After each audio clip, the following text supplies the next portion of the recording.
강의가 우리 봉업계는 많은 강의들이 있죠. 그죠? 컨셉 강의, 스킬 강의, 뭐 상품 강의 여러 가지가 있습니다. 그런 강의들 중에서 가장 어려운 강의가 또 리크루팅 강의입니다. 그 리크루팅 강의 중에서 더 어려운 건 CIS 강의예요. 여러분들 CIS 강의가 있다는 얘기 들어봤어요? 거의 없어요.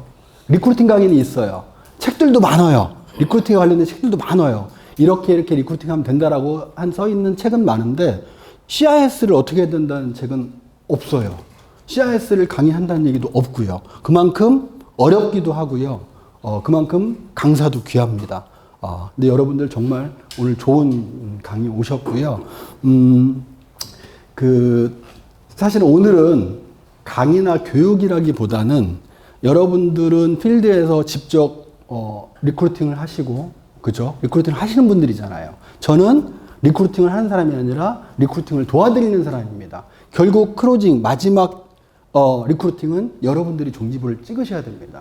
그래서 저도 CIS를 하는 입장에서, 그리고 여러분들 리크루팅 하는 입장에서 오늘 강의는 어떤 강의나 교육이라기보다는 우리가 정보를 좀 공유하고 여기에서 좀 어떤 노하우보다는 어떤 우리가 팁을, 여러분들이 아예 몰라서 온 건 아니잖아요. 그죠? 다 하고 계시잖아요. 하지만 어떤 우리가 또 내가 생각지 못했던 것들, 내가 써먹지 못했던 다른 분들이 쓰고 있는 어떤 노하우나 스킬들은 또 있는지, 좋은 스크립트는 없는지, 그런 것들을 좀 얻고 공유하셨으면 좋겠습니다. 근데 정말 잘 오셨어요. 여기 오시고 안 하시고의 차이는 어마어마할 겁니다. 정말로. 이걸 따로 배우기도 어렵고요. 혼자 공부하기도 어려운 내용이거든요. 그래서 여러분들 정말 잘 오셨고, 지금 이제 그 1기죠. 빌드업 과정 1기인데 2기는 할지 안 할지는 잘 모르겠습니다. 어쩌면 이 강의가 첫 강의자 마지막 강의일 수도 있습니다. 그래서 선착순으로 모셨고요. 정말 여러분들은 행운하라고 저는 생각이 듭니다. 자, 그러면 강의를 시작하도록 하겠습니다. 자, 리크루팅 프로세스를 한번 볼게요. 제가 오늘 강의할 주제는 경력자가 아니라 무경력 신인이에요. CIS 중에 제일 어려운 CIS가 이 무경력 신인입니다. 저는 지금도 할 때마다 어려워요. 할 때마다 어려운데 한번 해보겠습니다. 자, 리크루팅 프로세스 한번 볼까요? 리크루팅 프로세스를 한번 보면요. 첫 번째가 뭐가 있죠? 첫 번째가 후보자 발굴. 그죠? 프로스펙팅이에요. 자, 후보자 발굴을 하고, 그 다음 뭐예요? TA 하죠. 그쵸? 전혀 모르는 것처럼 이렇게 멀뚱멀뚱 쳐다보면 안 돼요. 다 아시는 거잖아요. 그죠? TA 한 다음에 뭐예요? 응? TA 한 다음에 뭐예요? 세일즈 프로세스 한번 생각해 보세요. OT하고 CIS를 진행하죠. 그죠? OT도 하고 CIS를 진행합니다. 그 다음 뭐라냐면 후보자 팔로우업을 합니다. 그 자리에서 결정을 짓는 분도 계시지만 우리가 팔로우업을 하셔야 돼요. 이게 굉장히 중요한 단계입니다. 팔로우업을 제대로 못하면 니즈 환기 해놓고, 그죠? 놓치는 경우가 많아요. 자, 그 다음에 이제 위촉을 시키죠. 입사 결정을 하고, 위촉을 한 다음에 뭐예요? 육성을 하죠. 그죠? 그 후보자를 이제 입사하신 팀장님들을 양성하고 육성을 합니다. 그 다음 뭐예요? 굉장히 중요한 단계. 그 다음 뭐예요? 소개를 받죠. 자, 보세요. 이 프로세스. 뭐랑 똑같아요? 세일즈 프로세스 7장이랑 똑같아요. 응? 이게 되게 어려운 게 아니고 세일즈 프로세스랑 똑같아요. 뭐만 바뀌었냐면 우리 세일즈 프로세스는 상품을 세일즈 하는 거지만 리크루팅 이 프로세스는요. 잡을 세일즈 하는 거예요. 우리 잡을 세일즈 하는 거거든요. 그래서 세일즈를 잘하셨던 분들이 리크루팅도 잘해요. 이게 전혀 다른 분야가 아니라 세일즈 프로세스랑 똑같이 돌아간단 말이죠. 그렇죠? 그래서 이게 바로 리크루팅 프로세스다. 각 단계별로 굉장히 중요하다라는 거죠. 자, 신입과 우리의 경력, 우리가 이제 리크루팅 하는 후보자들을 보면 신입도, 무경력 신입도 있고 참 다양해요. 굉장히 다양하죠. 그죠? 신입도 그냥 신입이 있는 게 아니라 다양하게 들어와요. 어떻게 들어올까요? 신입들이 들어오는 경로가. 우리가 어떻게 프로스펙팅을 하죠? 신입들? 광고를 해서 많이 들어오나요, 신입들이? 그죠? 우리 팀장님들한테 소개받잖아요. 그쵸? 아니면 우리 고객들 중에서. 그쵸? 그런 분들이 들어오죠. 이게 제일 좋은 풀이에요, 사실은.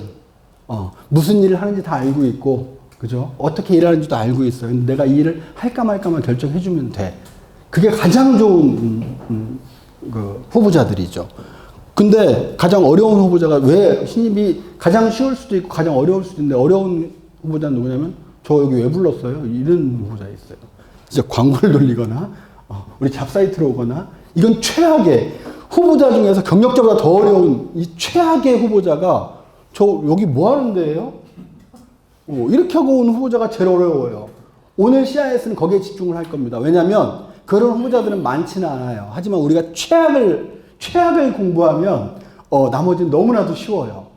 최악을 공부하면. 그래서 우리 거기에 일단 제가 우리 그 소개로 들어오면 다 알고 있는 분들 들어오는 거는 우리가 다 할 수 있어요. 하지만 우리가 전혀 모르는 분들을 만났을 때 어떤 CIS를 할 거냐. 그 CIS만 할 줄 알면 그거에 대한 내가 기본 그 팁을 알고 있으면 어느 후보자가 와도요 다 CIS 할 수 있고 리크루팅 할 수 있습니다.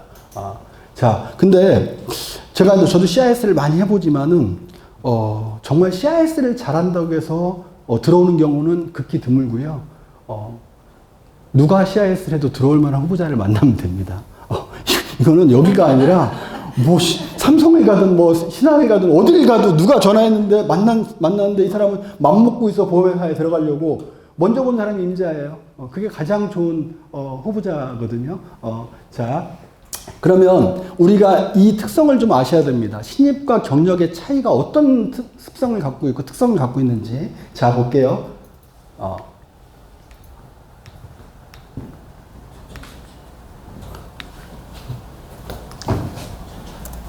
자, 신입들은요, 저 이런 환경 속에서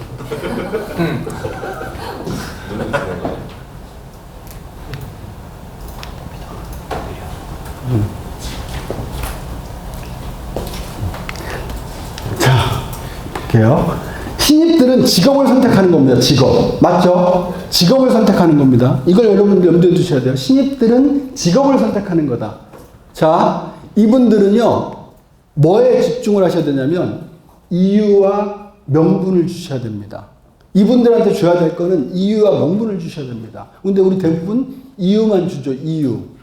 그죠? 여기 오면 돈 많이 벌어. 이것만 얘기하죠. 근데 신입들은요, 명분을 주셔야 됩니다, 명분. 이유는 뭐냐면, 이유는 분명히 목적이죠, 목적. 여기 들어오는 목적이 뭐예요? 돈 벌러 온 거 맞아요. 그죠? 근데 이분들이 그것만 설명해서는, 입사하지 않는다는 거죠. 이분들한테는 명분이 필요해요. 자, 예를 들어 볼게요. 이런 거죠. 야, 여기 오면 돈 많이 벌어. 보니까 금액표도 보니까, 억대 연봉이야. 저 좋아요. 그러고 나서 CIS를 듣고 갔어요. 자, 그 다음 벌어진 일들이 이제 주변 사람들한테 얘기하겠죠. 저 인카에 입사할래. 뭐 하는 회사? 보험회사. 거기 왜 들어가려고? 돈 많이 번대. 야, 보험회사 들어갔다 망하는 사람 많이 봤어. 그걸로 끝나는 거야, 그냥. 그걸로 끝나요. 이 사람들이 여기에 오는 명분을 만들어줘야 돼. 왜 인카에 있어야 돼? 왜 보험회사 들어왔는지 명분을 만들어줘야 되는데 이유만 설명한단 말이죠. 여기 막 좋은 차 타고 다니고 억대 연봉이야. 이런 얘기만 하니까, 그래서 들어오는 사람들이 있어요. 근데 이분들이 가서 부모님이나 아니면은 애인이나 와이프나 아니면 친구나 누구한테 얘기를 했는데, 야, 거기 가면 억대 연봉 된대. 그럼 친구가 좀, 야, 너 좋겠다. 가서 억대 연봉 되면 좋겠다. 이런 얘기 하겠냐고요. 그런 얘기 하지 않아요. 왜 그거 하려고 그래? 거기 가서 돈 다 버는 줄 알아? 못 버는 사람도 얼마나 많은데. 내 친구 보면 맨날 돈 없어갖고 빚 져갖고 있는 친구 많어. 이런 얘기 듣는 순간에 게임 끝나는 거죠. 명분을 주셔야 된다는 얘기죠. 자, 이유는 목적이고, 목적은 소득이에요. 근데 이분들한테 명분, 목표와 비전을 주셔야 돼, 비전.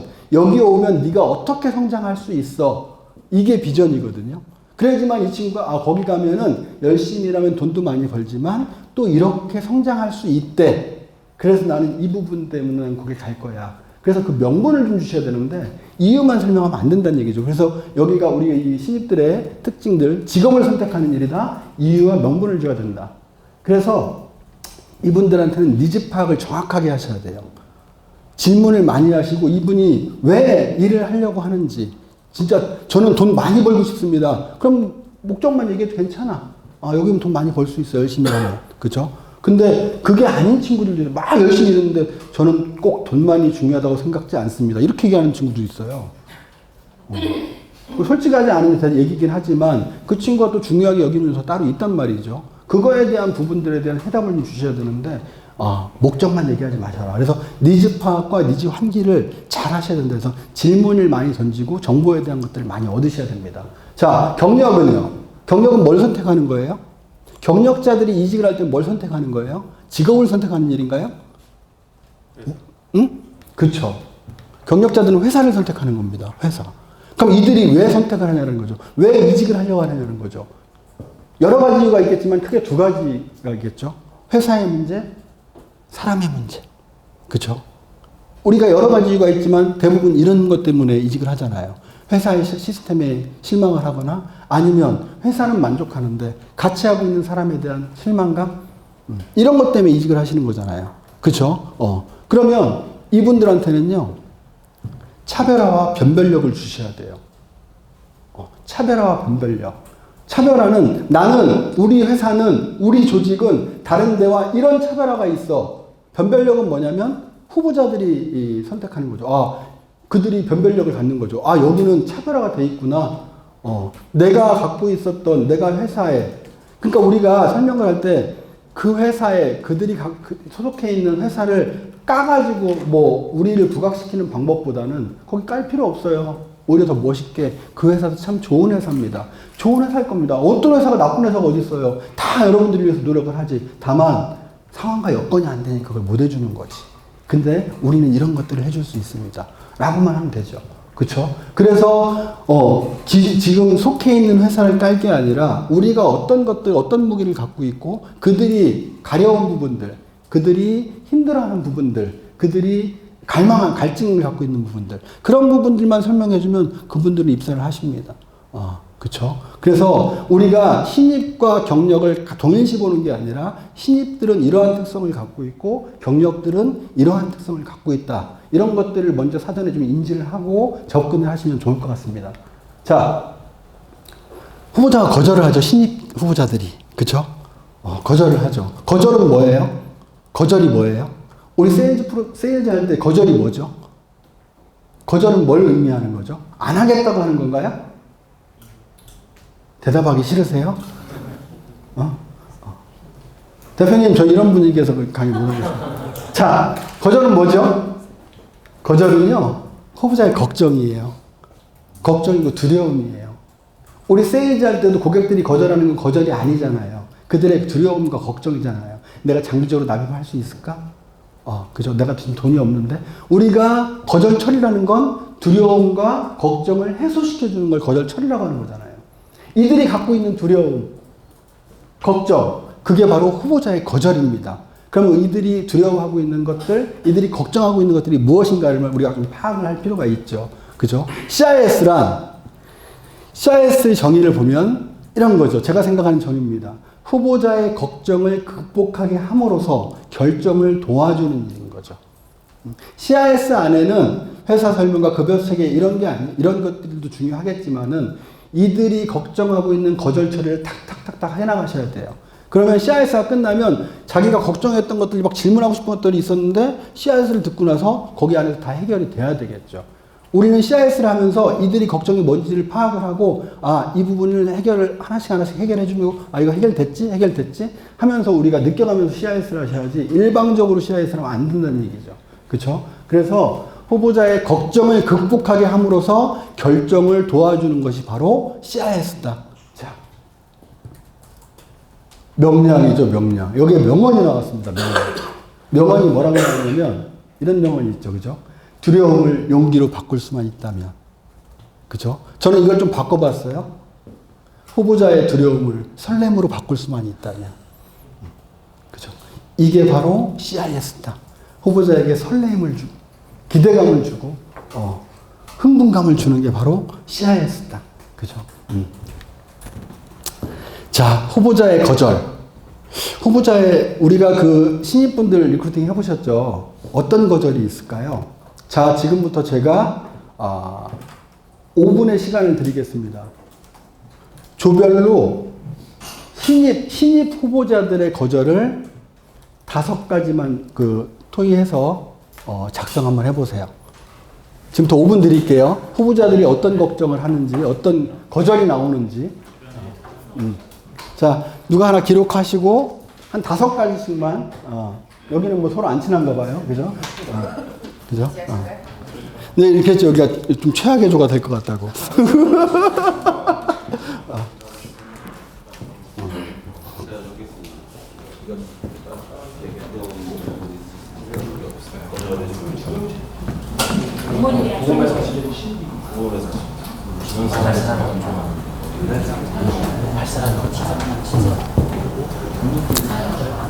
자, 여러분들이 신입 후보자가 돼서 한번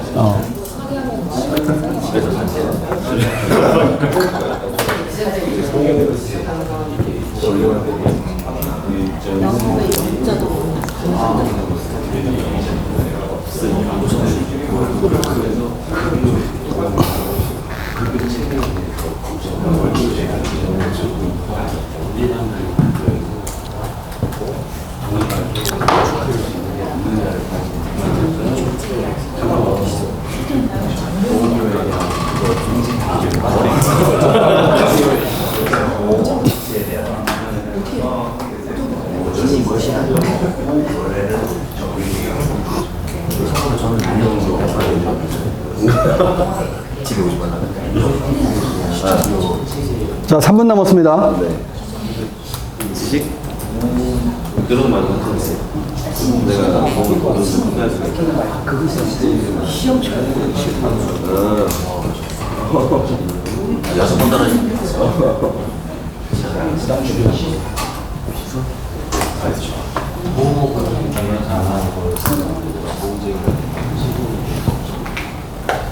지식.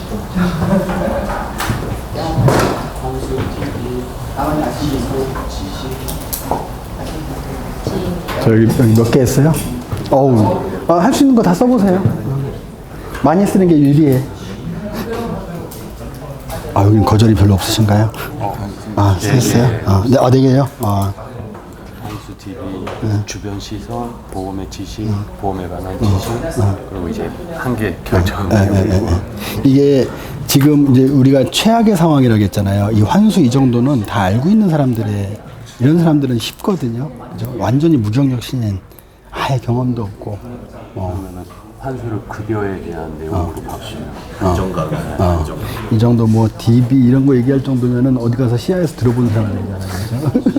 그럼 이런 것들을 거절 처리하기는 그렇게 어렵지는 않아요, 사실은. 그죠? 근데 우리는 이제 최악의 상황을 한번 보자는 얘기죠.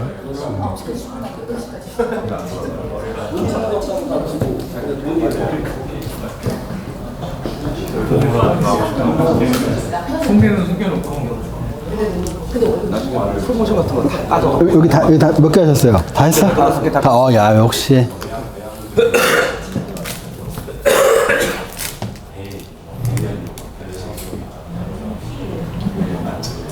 그죠. 실제로 시험해 봐야 되는 거에 대해서 부담감 가져요? 저거는 거절 처리하기는 쉽지 않아요? 공부해야지 못할 거야. 자, 여기 몇 개 하셨어요? 많이 적었는데. 많이 적으면 유리해. 많이 적으면 유리해. 자, 끝내겠습니다. 자, 다 작성하셨나요? 이게 여러분들 수준에서의 거절을 쓰시면 안 돼요. 신입 수준에서 거절을 쓰시면 될 것 같고요. 우리가 그랬죠. 우리가 만나는, 여러분들이 지금 특화되어 있는 게 경력자들에 지금 특화가 돼 있어서 자꾸만 이 경력자들하고 신인하고 헷갈릴 수도 있어요. 제가 이제 말씀드린 신인은 보험 좀 많이 들어봤다는 신인이 아니라 정말 처음 들어보는 신인들. 예. 제가 그랬죠. 최악을 우리가 경험하고 나면 나머지는 너무 쉬워요. 그래서 지금 제가 최악을 얘기를 하는 거예요. 자, 사실은 오늘 지금 거절에 대한 이야기를 쓰셨잖아요. 이거에 대한 거절 처리만 할 줄 알면 오늘 강의 끝나는 거예요, 사실은. 이 얘기 하자고 하는 거거든, 사실은. 그렇잖아요. 그죠? 여기에서 우리가 팁들을 좀 서로 얻고 서로 어떻게 하고 있는지에 대한 부분들에 대한 것들을 노하우를 좀 공유를 했으면 좋겠습니다. 자, 그리고 이수원 본부장님 조에서 그 거절 준비한 거 첫 번째 하나를 질문을 해주시면 여기에서 답변을 할 겁니다. 그 질문에 대한 답변을. 자, 거기서 답변을 못하면 여기가 지는 거예요. 자, 교육이사님 여기 점수 좀 내주세요. 점수를 내주시고 꼴찌하는 조가 마지막 10시까지 오늘 RP 합니다. 자, 질문해 주십시오. 자, 잘 들으셔야 돼. 갑자기 이쪽으로 하라고 할 수도 있어. 설명 잘 들었습니다. 부모님과 상의하고 연락드리겠습니다. 부모와 상의. 이게 생각보다 정말 신이 부모님이 좀 반대가 있을 것 같다. 자, 여덟 처리.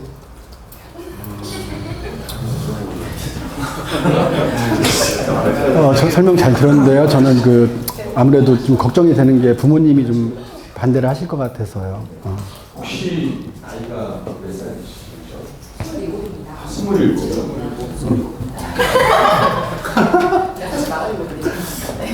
27이면 제 후배를 보면 독립적으로 삶을 살아야 되지 않을까요? 내가 하고 싶은 일, 내가 해야 되는 일에 대해서 생각을 해야지 아직도 부모님이 원하는 일, 부모님이 해야 되는 일에 대해서 생각하는 건 저는 아닌 것 같아요. 근데 수현 씨가 이제 27이면 독립적으로 생각하고 앞으로 어떻게 살아가야 될 것들을 결정을 해야지 지금도 엄마 아빠한테 물어보다니고 여기서부터 성장하셔야 될 것 같습니다. 기분 나쁠 것 같아요. 안 할래요. CIS를 멈춰. 알았어요. 그냥 가보세요. 이렇게. 참고로 제가 김혁재 지원장님처럼 똑같이 대답을 했습니다. 그래요? 똑같이 대답을 그랬더니 뭐래요? 안 할래요? 그래요? 그래서 뭐라고 얘기했냐면 자, 이 답을. 뭐라고 얘기했냐면 상의하지 않고 진짜 마음대로 했다가 잘못되면 책임지실 거예요? 이렇게 말하길래 순간 조금 당황했어요. 부모님하고 상의하면 그래도 나을 수 있을 텐데, 그러니까 저보고 책임질 수 있냐고 물어보더라고요. 부모님하고 상의도 못하게 하면 그럼 당장 결정하라는 거냐 이렇게 얘기했고 당황했거든요. 제가 한번 해볼까요? 예. 많이 다 주시나요? 네. 저 주시면 안 돼요. 마스크 때문에 안 될까요? 저 같은 경우는 부모님과 상의한다고 하면 적극적으로 동의하는 편이에요. 그래서 당연하죠. 이제 진로를 결정하는 데 있어서 부모님과 당연히 상의해야죠라고 오히려 이제 공감을 좀 해주는 편이고, 그런데 이제 부모님께 오늘 들은 내용을 가지고 이제 후보자가 직접 가서 부모님께 전달을 하는 과정이 이제 다소 이제 오해가 있을 수 있고, 보험이라는 편견 때문에 이미 선입견을 가지고 있기 때문에 그 벽을 무너뜨리기가 쉽지 않을 거다. 그래서 괜찮으시면 부모님과 한번 통화할 수 있게 해달라든지, 아니면 다음 기회에, 다음 주나 우리 일에 대해서 더 깊이 있게 관심을 갖고 알아보고 싶으시면 부모님과 함께 방문 한번 해라. 이 정도까지 좀 저희가 문을 열어놓으면 상당히 좀 신뢰감을 갖는 편이고, 실제로 뚝섬에서 이치현 지점장이 이 이력서 폴로 신인을 불렀는데 너무 어렸어요. 한 24살? 여성이었는데 이제 알바만 하다가 직장이 처음인 거예요. 근데 이런 거절 처리가 와서 이제 치현 지점장님이 저한테 연락이 왔고, 치현 지점장한테 거절 처리를 이렇게 제가 풀어줬어요. 부모님을 한번 모시고 사무실로 방문을 해라. 그래서 부모님과 통화를 1시간 반 정도 한 걸로 알고 있어요. 본인 말이니까 실제로 30분을 했는지 아무튼 통화를 길게 해서 이제 어머니께서 승낙을 해주셨습니다. 그래서 이제 위촉서까지 쓰고 입사는 안 하셨어요. 어쨌든 이제 단계는 저는 좋았다고 생각하고, 어느 정도 좀 불안 요소들을 해소할 수 있는 그 내용들이었던 것 같습니다. 네. 자, 박수 한번 주시죠. 참고로 제가 신용일 대표님을 뽑을 때 신용일 대표님은 부모님께 말씀을 안 드렸어요. 대기업에 입사했다고 거짓말하고 일을 했어요. 나중에 자기가 성공할 때 가서 무릎 꿇고 말씀드리겠다. 그죠? 얼마나 CIS를 잘했으면 부모님한테까지 얘기를 안 하고 제가 CIS를 했습니다. 열심히 하셨습니다. 자, 뭐 또 다른 의견 있으실까요? 상당히 좋아요. 저희는 자신 있기 때문에 부모님 같이 모시고 그러면 저는 이제 이렇게 물어보죠. 본인은 하고 싶냐고 물어보죠. 그게 제일 중요하잖아. 그쵸? 본인은 하고 싶냐고. 본인은 이 일을 하고 싶냐고 물어보는 거죠. 그거부터 확인을 먼저 하셔야죠. 하고 싶지, 본인도 하고 싶지 않고 부모님도 말릴 것 같다고 하면 이건 굉장히 어려운 거죠. 근데 본인은, 저는 진짜 하고 싶어요. 그럼 내가 오늘 설명한 부분에 대해서 그대로 부모님한테 설명드릴 수 있겠느냐. 그쵸? 그래서 명분을 주셔야 되는 거예요. 그 후보자가 부모님한테 가서 저는 이런 이유 때문에 저는 여기에 입사하고 싶습니다. 어머니 확인하고 계시면 혹시라도 제 선택이 잘못될 수도 있으니까 오셔서 어머니 같이 가시면 안 되겠습니까? 한번 봐주세요, 엄마도. 그쵸? 그럼 사실은 부모님들이 오시면 되게 좋아하세요. 뭐라고 하냐면 우리 아들 잘 부탁합니다 이렇게 얘기를 해요. 그 정도로 할 수 있으니까 그렇게 하시면 될 것 같습니다. 좀 뭐 우리 우스갯소리 이렇게 거절 처리도 하잖아요. 부모님 말 그렇게 잘 들었어? 그럼 서울대 갔어야지. 꼭 이럴 때만 엄마 말 들어. 그죠? 근데 부모님은 또 이 일을 해보신 게 아니잖아요. 부모님은요, 걱정을 하시는 거지 말리는 게 아니에요. 정확하게 표현하면 저도 부모 입장이지만 우리 자식이 하겠다는 못 말려요. 걱정을 하는 거죠. 우리 아들이 그 일을 해서 고생하지 않을까? 힘들지 않을까? 잘 됐으면 하는 바람인 거지 부모님이 반대하지 않아요. 왜? 부모님 취시할 거 아니잖아. 부모님이 자식 끝까지 뭐 먹여 살릴 거 아니고 부모님이 끝까지 나랑 살아줄 거 아니잖아. 결국 결정은 내가 해야 되는데 부모님들이 이 일을 해보신 분들이라면 어쩌면 그럴 수 있었는데 부모님이 보험일 해보셨어요? 라고 물어봐요. 이 일을 해보시지 않은 분들은 그죠? 그거에 대해서 걱정을 하시는 거지 반대하시는 게 아니거든요, 사실은. 그래서 일단은 부모님을 설득 가능하겠냐고 저는 물어봐요. 가까운 사람부터 설득하지보다는 누구를 설득하겠어? 우리 설득하는 일인데. 그죠? 그래서 마지막 솔루션은 한번 모시고 와. 부모님께 내가 똑같이 설명 한번 드릴게. 질문 있습니다. 예. 부모님이 이 보험업에 계셔가지고 저희 엄마가 하지 말라 그랬습니다. 이런 경우도 있었는데 그럼 어떻게 하세요? 안 되는 건 안 되는 거예요. 저희 엄마가 보험사에 하시는데 하지 말랐다고. 그럴 때는 어떤 연습을 하면 되냐면요. 우리 이런 거죠. 거절 강하게 하는 고객들 있잖아요. 그러면 오늘 거절 처리 연습이라 한번 해봐야겠다. 한번 네가 있는 거절 다 한번 해봐 한번. 내가 연습 한번 해봐야겠다. 근데 우리는 최소한의 노력 정도는. 근데 우리가 CIS가 끝나고 질문을 하기 때문에 보험업계가 바뀌었다라는 거 이 친구가 인식을 하고 있거든요. 그렇기 때문에 어머니 하던 세대하고 지금 세대가 왜 다른지에 대한 CIS 내용이 나오기 때문에 그 부분을 부모님한테 어필을 한번 해보는 것도 좋고요. 딱 반반이더라고요. 어떤 부모님은 내가 해봤는데 괜찮아. 그런 시스템이라 한번 너도 한번 해봐라고 하는 부모도 있고 부모님, 그런데 저는 이렇게 얘기해요. 부모님은 일 잘하셨었나요? 이렇게 물어봐요. 예전에 면접을 보는데 한 후보자가 그러더라고요. 제가 물어봤어요, 신임한테. 혹시 그 주변에 가서 내 CIS를 듣고 면접 오기 전까지 주변에 누구한테 물어봤냐 했더니 부모님한테 말씀드렸대. 부모님 뭐라고 하시는지 부모님 반대하신대. 근데 왜 왔냐 했더니만 부모님은 이 일 안 해보셨잖아요. 안 해본 분들이 반대하는 건 저는 듣고 싶지 않습니다. 그러더라고요. 근데 해본 분이 반대하신 분이 있대요. 일을 했던 분이 반대를 하셨대. 근데 왜 왔어? 그랬더니만 그분은 일 잘 못하셨어요. 그러더라고요. 잘 못하신 분 얘기 들을 필요 없잖아요. 근데 일을 잘하신 분한테 말씀드렸더니 축하한다고 얘기해 주더라고요. 그 신입이 답을 그렇게 해주더라고요. 축하한다고 한번 해보라고. 그래서 왔습니다. 그러더라고요. 이런 사례들을 CIS한테 그런 이야기들을 해주는 거예요. 예를. 이런 사람도 있었다고. 있었다고. 자, 또 이번에는 여기서 하나 거절 한번 질문 이쪽으로 하겠습니다. 뭐가 있을까요? 좀 당황스러웠던 거절이라든가. 아무래도 아예 처음 보험업을 접하다 보면 그 이미지가 제가 몇 년 전에 아실지 모르겠는데 그 SBS에서 한번 그 공팔이라는 그거를 강하게 한번 때렸었잖아요. 네. 그래서 그런 이미지 때문에도 처음에는 좀 많이 후보자들이 거절하지 않을까라는 생각으로 질문을 던져봤습니다. 예. 이미지가 별로 좋지 않습니다. 만약에 저렇게 얘기한다라고 한다면 저는 예전의 그 이미지와 현재 그 보험에 대한 이미지 그리고 이 차이를 비교해 줄 것 같습니다. 예를 들어서 보험은 가입을 해도 보장을 못 받는다는 인식 때문에 사람들이 이 부분에 대해서 보험은 나쁘다라고 얘기를 하는 것이 시초였다. 하지만 지금 현재는 보험을 제대로 배우면서 오히려 보장을 잘 받아주기 때문에 인식이 많이 바뀐 그런 현실을 보여줄 수 있을 것 같습니다. 예. 또 다른 답변 또 있으신가요? 박수 한번 주세요. 또 다른 답변 있으실까요? 보험에 대한 이미지? 사실은요, CIS가 끝나면 이런 질문을 하지 않습니다. CIS에서 이 거절 처리가 끝났거든요. CIS 하기 전에 그런 얘기는 할 수 있어도 CIS가 끝나고 적어도 그런 이야기는 하지 않게끔 CIS는 하셔야 돼요. 그러니까 우리가 아까 얘기했죠. CIS는 그 후보자의 걱정과 그죠? 두려움을 극복시키게 해주는 역할을 하는 게 바로 CIS거든요. 자, 여기 또 질문 하나. 이쪽으로 던져볼게요. 고정 수입이 안 되니 걱정이 많이 됩니다. 고정 수입. 마이크 잡았는데. 자, 고정 수입. 자, 고정 수입이 안 된다. 불안정하다. 그죠? 불안정하다.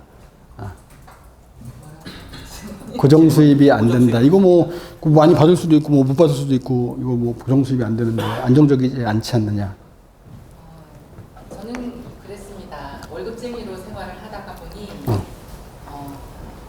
월급 그 한도가 생기더라고요. 제가 아무리 열심히 해도 제가 받고 싶은 것에 충분하지가 못했었는데 여기에서는 열심히만 하면 끝도 없는 무한한 가능성이 있기 때문에 가능성을 한번 경험해 보시지 않으시겠습니까? 그럼에도 불구하고 열심히 했는데도 급여가 없을 수도 있잖아요.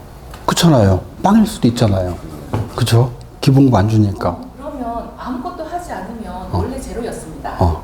네, 하지만 노력을 해서 아무것도 이제 급여가 없어도 손해 보는 건 없다고 생각합니다. 급여가 없으면 생활이 안 되는데 손해가 너무 될 것 같은데요. 경험도 재산이라고 생각합니다. 저는 이게 좀 돈을 많이 갖고 있지 않아서. 엔잡도 있습니다. 그래요? 그렇구나. 같이 일을 하시다가 더 좋은 쪽으로. 좋습니다. 자, 박수 한번 주십시오. 자, 그 다음에 여기 질문 안 했죠? 그죠? 여기 질문은 이쪽에 이제 질문하겠습니다. 자.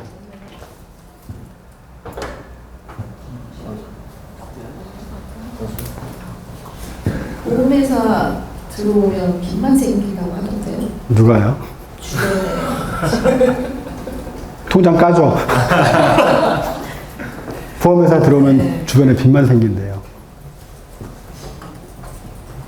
없습니다. 그렇군요. 신용 만점이군요. 그죠? 자, 그쵸. 그러니까 저도 그런 질문을 받은 적이 있어요. 내 아는 형님 있는데요. 거기 빚져가지고 돈도 많이 못 벌었어요. 막 차는 좋은 차 타고 다니는데 다 빚이에요. 그러더라고요. 그래서 그 형이 어떤 사람이냐 했더니 성실한 사람이야 했더니 아니 게을러요. 그래서 그래. 그래서 그래. 넌 게을러? 그럼 일하면 안 돼. 자, 우리가 몇 가지 지금 이렇게 대답하세요. 저는 그런 질문들이 좀 있으면 제가 초기 때 했었던 방법들을 얘기를 드리거든요. 제가 통장을 5개를 처음부터 만들었어요. 네네네. 그래서 맞다. 우리는 하는 만큼 돌아갈 수 있지만 못하면 제로가 될 수 있다. 그래서 이 관리를 굉장히 잘 해야 돼요. 우리는 금융맨이기 때문에 나에 대한 경제적인 어떤 관련한 것들도 나부터 나한테 잘 관리를 해야 된다. 그래서 항상 급여 통장에 만약에 100만 원이 들어오던 500만 원이 들어오면 1000만 원이 들어오면 이거를 어떻게 분산을 해라. 내가 내일 다음 달에 또 급여가 안 났을 때 대비해서 얼마 그리고 내가 영업을 쓰기 위한 비용을 얼마 이런 식으로 항상 비율을 정해서 하게 되면 그 빚이라는 것들은 내가 갑자기 필요한 것들이 생기는 거기 때문에 어떤 그런 대출이나 이런 것들이 생기는 것이 내가 하는 대비를 하고 있으면 생기지 않는다. 저는 그걸 통해서 정말 급여가 하원이 계속 찍혀 있었을 때도 그래서 집에는 똑같은 급여를 갖다 줄 수가 있었다. 이런 저의 어떤 경험담들을 좀 얘기를 해주거든요. 그래서 나의 어떤 그 경제적인 개념과 어떤 금융에 관련한 것들을 나한테 먼저 시작하면 충분히 가능할 수 있다. 그게 금융맨의 시작이다. 이런 것들을 좀 얘기를 해주거든요. 박수 한번 주십시오. 제일 좋은 거절 처리는요, 내 경험담을 얘기해 주면 좋을 것 같아요. 그래서 CIS를 하신 분들이 멋있어야 돼요. 저도 처음에 그 CIS를 갔을 때 우리 지점장님이 너무 잘생겼었어. 얼굴에 티끌 하나도 없고요. 기생 오래비처럼 멋있더라고요. CIS 얘기는 안 들리고 얼굴 보다가 나 저 사람처럼 되고 싶다. 나도 어떻게 하면 저 사람처럼 될 수 있지? 그게 첫 번째가 된 것 같아요. 왜? 내가 이 사람의 모습이 되고 싶어야 되잖아요. 그게 비전이잖아요. 그쵸? 그래서 내 경험치에 대한, 다른 이야기들 하는 건 좋은데, 내 경험치에 대한 것들. 그래서 후보자를 만날 때는 우리 고객 만나는 것처럼요, 최상의 상태를 유지를 하고, 정말 멋진 모습으로 그 앞에 딱 섰을 때, 거기에 일단 압도가 되고요. 이 사람이 되고 싶은 거야. 이 사람처럼. 그래서 그게 굉장히 중요합니다. 첫 번째 이미지가. 자, 몇 가지 말씀을 드렸는데, 저는 이런 거라고 생각을 해요. 신입 후보자들부터 극복해야 될 거. 심플합니다. 심플해요. 이것만 극복하시면 됩니다. 이렇게 보시면 돼요. 길거리 지나가는 사람한테 딱 잡아가지고, 영업해? 길거리, 너 영업해. 무슨 영업? 보험 영업. 그것도 위촉직으로. 그죠? 그것도 인카에서. 그것도 우리 지점 본부에서. 이거 해결하시면 됩니다. 다 필요 없어. 이것만 해결하시면 됩니다. 영업해. 영업에 대한 거절 처리. 그것도 보험 영업을, 보험에 대한 거절 처리. 그죠? 그것도 정규직이 아니고 위촉직이야. 이거 굉장히 마지막에 다 설명 듣고요. 마지막에 물어보는 게 저거예요. 이거 정규직인가요? 구정급 얼마 나와요? 내내 설명했는데도 정규직인가요? 사대보험 되나요? 기본급 얼마씩 줘요? 이런 얘기가 마지막에 나와요. 왜? 결국은 일을 하려고 하는 목적이 돈을 버는 목적인데 이들이 걱정하는 건 다른 거 다 필요 없어요. 부모님 뭐 이게 아니라 이게 가장 크거든요. 그래서 정규직이냐 위촉직이냐 어떻게 설명할 거냐라는 거죠.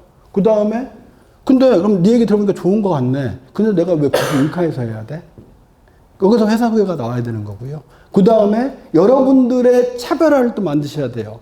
우리 지점은, 우리 본부는 너를 이렇게 성장시켜서 이렇게 케어할 거야. 그래서 너한테 성장 시스템이 다 있기 때문에 네가 두려워하는, 걱정하는 리스크에 대한 것들을 해결만 하면, 우리 투자를 하는 이유가 뭐예요? 리스크를 해지할 수 있는 것만 있으면 투자하잖아요. 마찬가지로 이 일도 투자예요. 이 일을 내가 하는데 발생할 수 있는 리스크를 우리가 다 해지시켜줘야 돼요.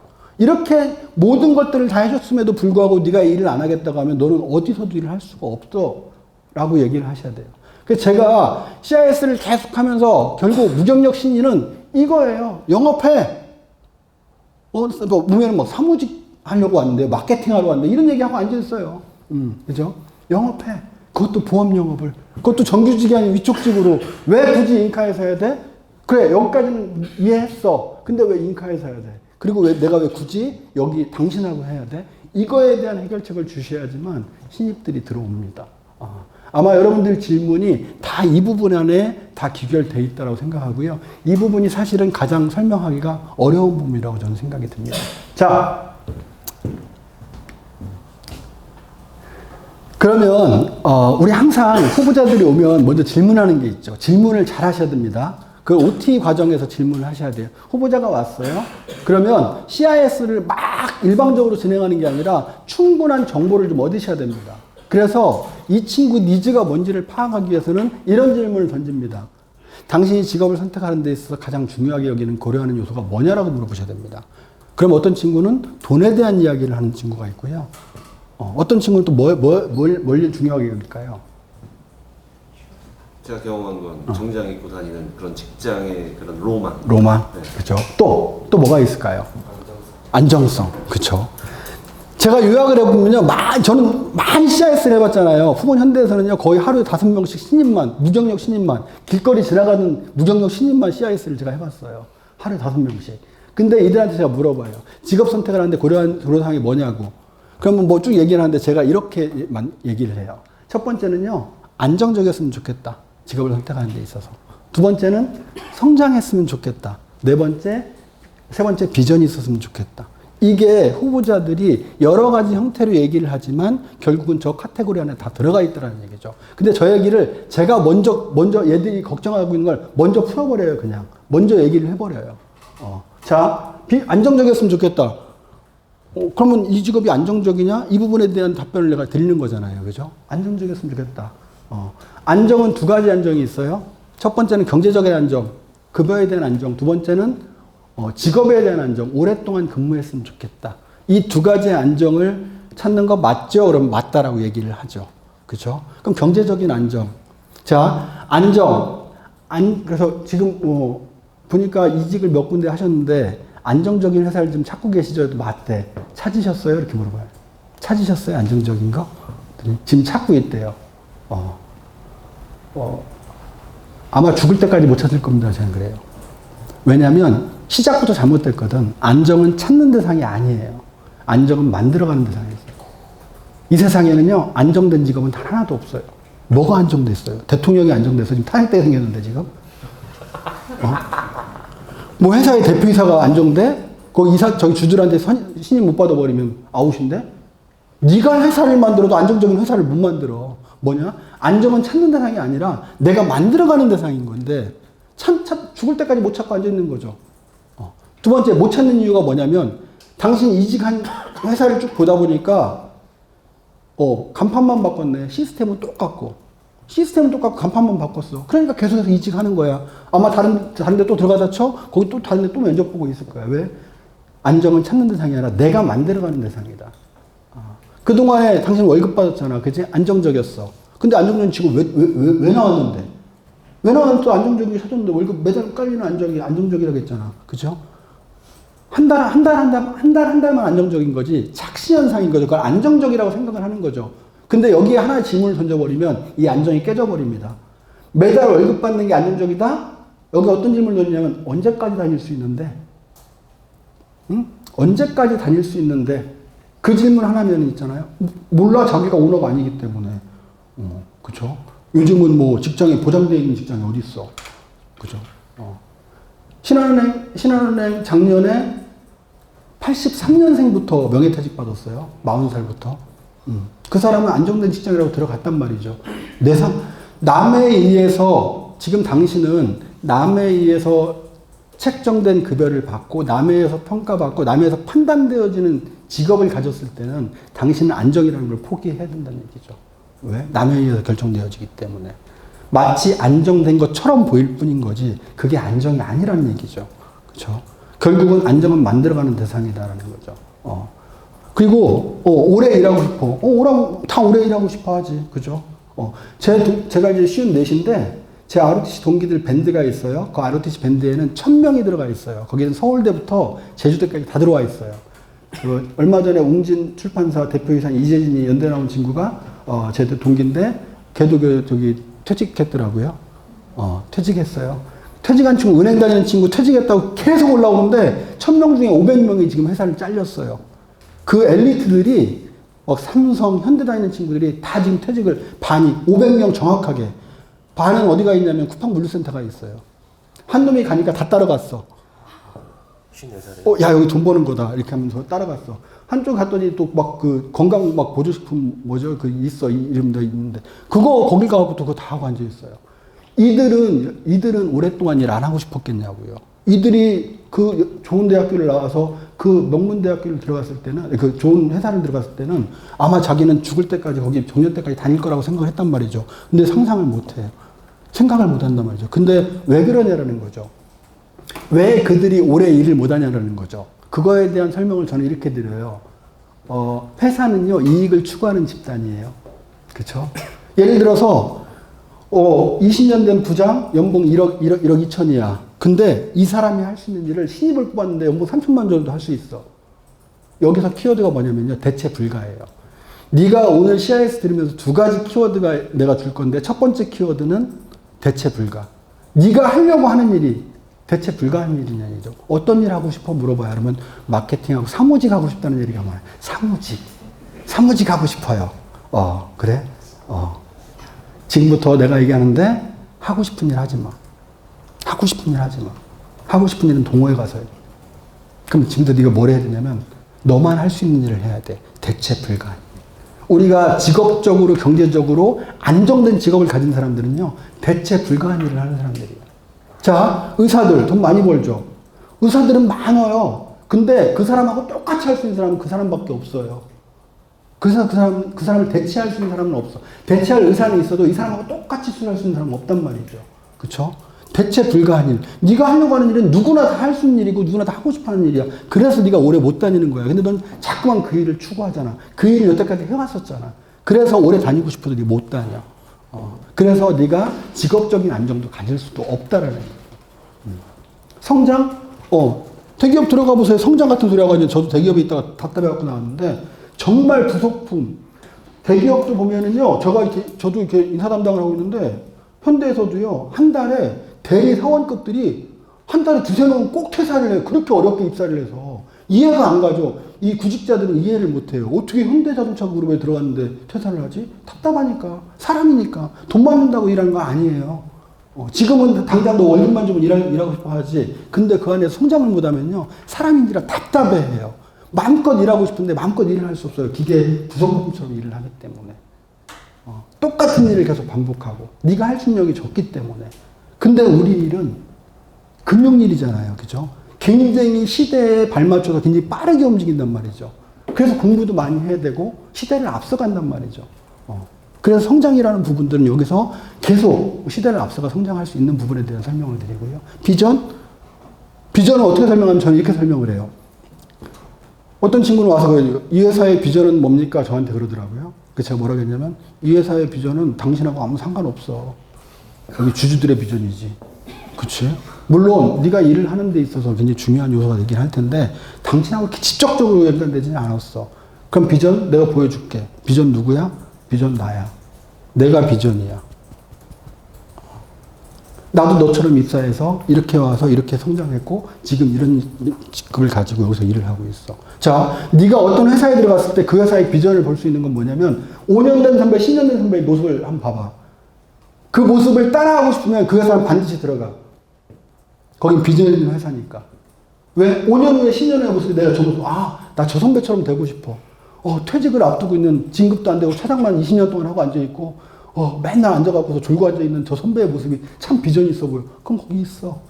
대부분 대기업이 그렇거든요. 그죠? 비전은 거기서 찾아야 돼. 근데 저도 지점장 할 때 내가 비전이라고 얘기를 했어요. 그리고 옆에 있는 부지점장이 비전이고 여기 있는 본부장이 비전이고 우리 대표님이 비전이다. 당신처럼 똑같이 입사해서 이렇게 성장할 수 있기 때문에 그게 비전이 있는 거지. 네가 이 회사의 비전하고 어디 뭔 상관인데. 그렇죠? 그래서 여러분들이 멋있어야 돼요. 여러분들이 사실은 크로징, 제가 CIS를 도와줄 수는 있지만 크로징은 여러분들이 하셔야 돼요. 결국 여러분들을 보고 들어오신단 말이죠. 그죠? 그래서 그 비전을 설명할 때 막 회사의 비전 중요하죠. 근데 그 실질적으로 이들이 느낄 수 있는 비전은 뭐냐면 내가 비전이다라고 얘기하면 얘들이 깜짝 놀래요. 내가 비전이다. 여기서 먼저 일했던 선배의 모습. 그게 내 모습이고 여기 있는 후배들은 나의 비전을 보고 따라하고 나는 내 상에 있는 매니저의 비전을 보고 따라 일하기 때문에 여기 다 비전을 보고 일을 한다. 그렇죠? 우리가 아무리 열심히 일을 해서 돈을 많이 번다? 그것도 좋아. 근데 사람이 매슬로우 욕구 5단계가 있잖아요. 그죠? 성장하고 싶어 한단 말이죠. 사람인지라 그래요. 그래서 그 성장을 시켜줄 수 있는 시스템이 있냐는 거죠. 그래서 이러한 것들을 내가 지금부터 직무 설명하는 거에서 너한테 하나하나 설명을 해줄 거야. 라고 하면서 이제 여기부터 이제 풀고 이제 들어가는 거죠. 자. 제가 보여드리는 이게 CIS는 정답이 없어요. 왕도도 없고, 입사시키면 장땡이에요. 내가 말을 떠듬떠듬 했는데 입사하면 그거 장땡이에요.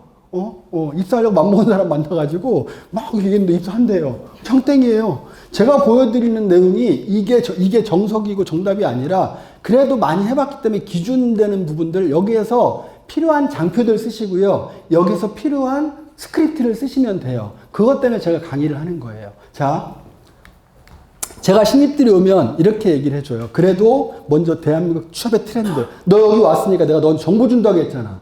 내가 너한테 중요한 정보를 준다고 했잖아. 우리 일에 대한 이야기도 해줄 거야. 하지만 전반적인 취업 트렌드에 대해서 너한테 설명을 좀 해줄 거야. 그러면 너는 여기 온 거에 대해서 시간이 아깝지 않을 거야. 왜냐면 왔다가 막 욕하고 나가는 사람도 있어요. 이런 거 하라고 나보고 오라고 했어? 막 이런 사람도 있죠. 그죠? 근데 이런 정보를 들으면 뭐라고 하냐면 나갈 때도 정중하게 나가요. 오늘 정말 좋은 시간이었습니다. 이렇게 얘기를 해요. 자, 대한민국 취업 트렌드. 이걸 왜 설명하냐면요. 이유가 있어요. 네 자신을 알라. 너 자신을 알라. 네 현주소를 알라. 네 되게 잘난 것 같지 웃긴 소리 하지 마. 이거를 찍어주기 위해서 설명을 하는 거예요. 이게 굉장히 과학적으로 만들어졌거든요. 자, 대한민국 취업 트렌드. 대한민국에서 입사할 수 있는, 일을 할 수 있는 거는 4가지가 있어요. 첫 번째, 대기업. 대기업 취업하고 싶지? 이러면, 네, 그래요. 그치. 자, 근데 대기업이 안 됐어. 그럼 대기업 말고 그 다음 뭐가 있을까? 중소기업 스타트업. 그죠? 그 다음에 이것도 어렵다. 그럼 뭐가 있을까요? 알바지 뭐 알바. 그죠? 그 다음 마지막 선택지 뭐야? 너처럼 백수. 여기서 이제 까고 가는 거야, 이제. 너처럼 백수. 네가 선택할 수 있는 건 대한민국에 네 가지밖에 없어. 네가 돈이 있어 개인 사업을 해? 어렵잖아, 그치? 이 네 가지 중에 하나야. 자, 그러면 너 대기업 들어가고 싶지? 그럼 대기업의 트렌드를 설명을 할게. 요즘에 저는 이제 취업 특강도 많이 나갔었거든요. 그러면 이렇게 사람들이 물어봐요. 이사님, 요즘 취업 트렌드는 어떻습니까? 물어보면 저는 이렇게 얘기를 해요. 저는 예전에 여러분들이 겪어보지 못했던 저는 IMF 세대입니다. 그때는요, 대한민국, 저도 군대 전역을 하고 났더니 IMF 터졌어요. 단 한 군데도 안 뽑았어, 대기업들이. 대기업이고 회사고. 그때는 느낌이 얼어먼 것 같았어요. 꽁꽁 대한민국이 얼어붙었었어. 근데 기대감은 있었어요. 언젠가는 이 얼음이 풀릴 거라는 거. 근데 지금은 이 기후로 설명을 하자면 먹구름이 꽉 낀 앞이 안 보이는 그런 시대다. 코로나 이후에 그런 시대가 돼버렸어. 어쩌면 여러분들은 정말 미안하다. 저는 후보자한테 사과해요. 정말 미안하다. 니들 잘못 아니야. 취업 못하는 거. 우리 기성세대 잘못이야. 정말 미안하다. 근데 어쩔 수 없어. 현실이야. 어쩌면 죽을 때까지 취업 못할 수도 있겠구나라는 이런 두려움감도 있다. 공포감을 심어줘야 돼. 보험의 니즈는 뭐다? 공포. 그죠?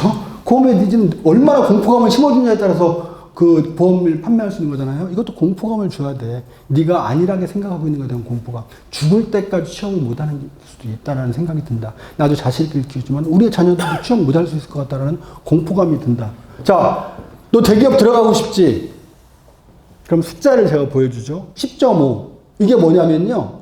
작년도 2023년도 대졸자들 중에서 대기업에 취업한 확률이요.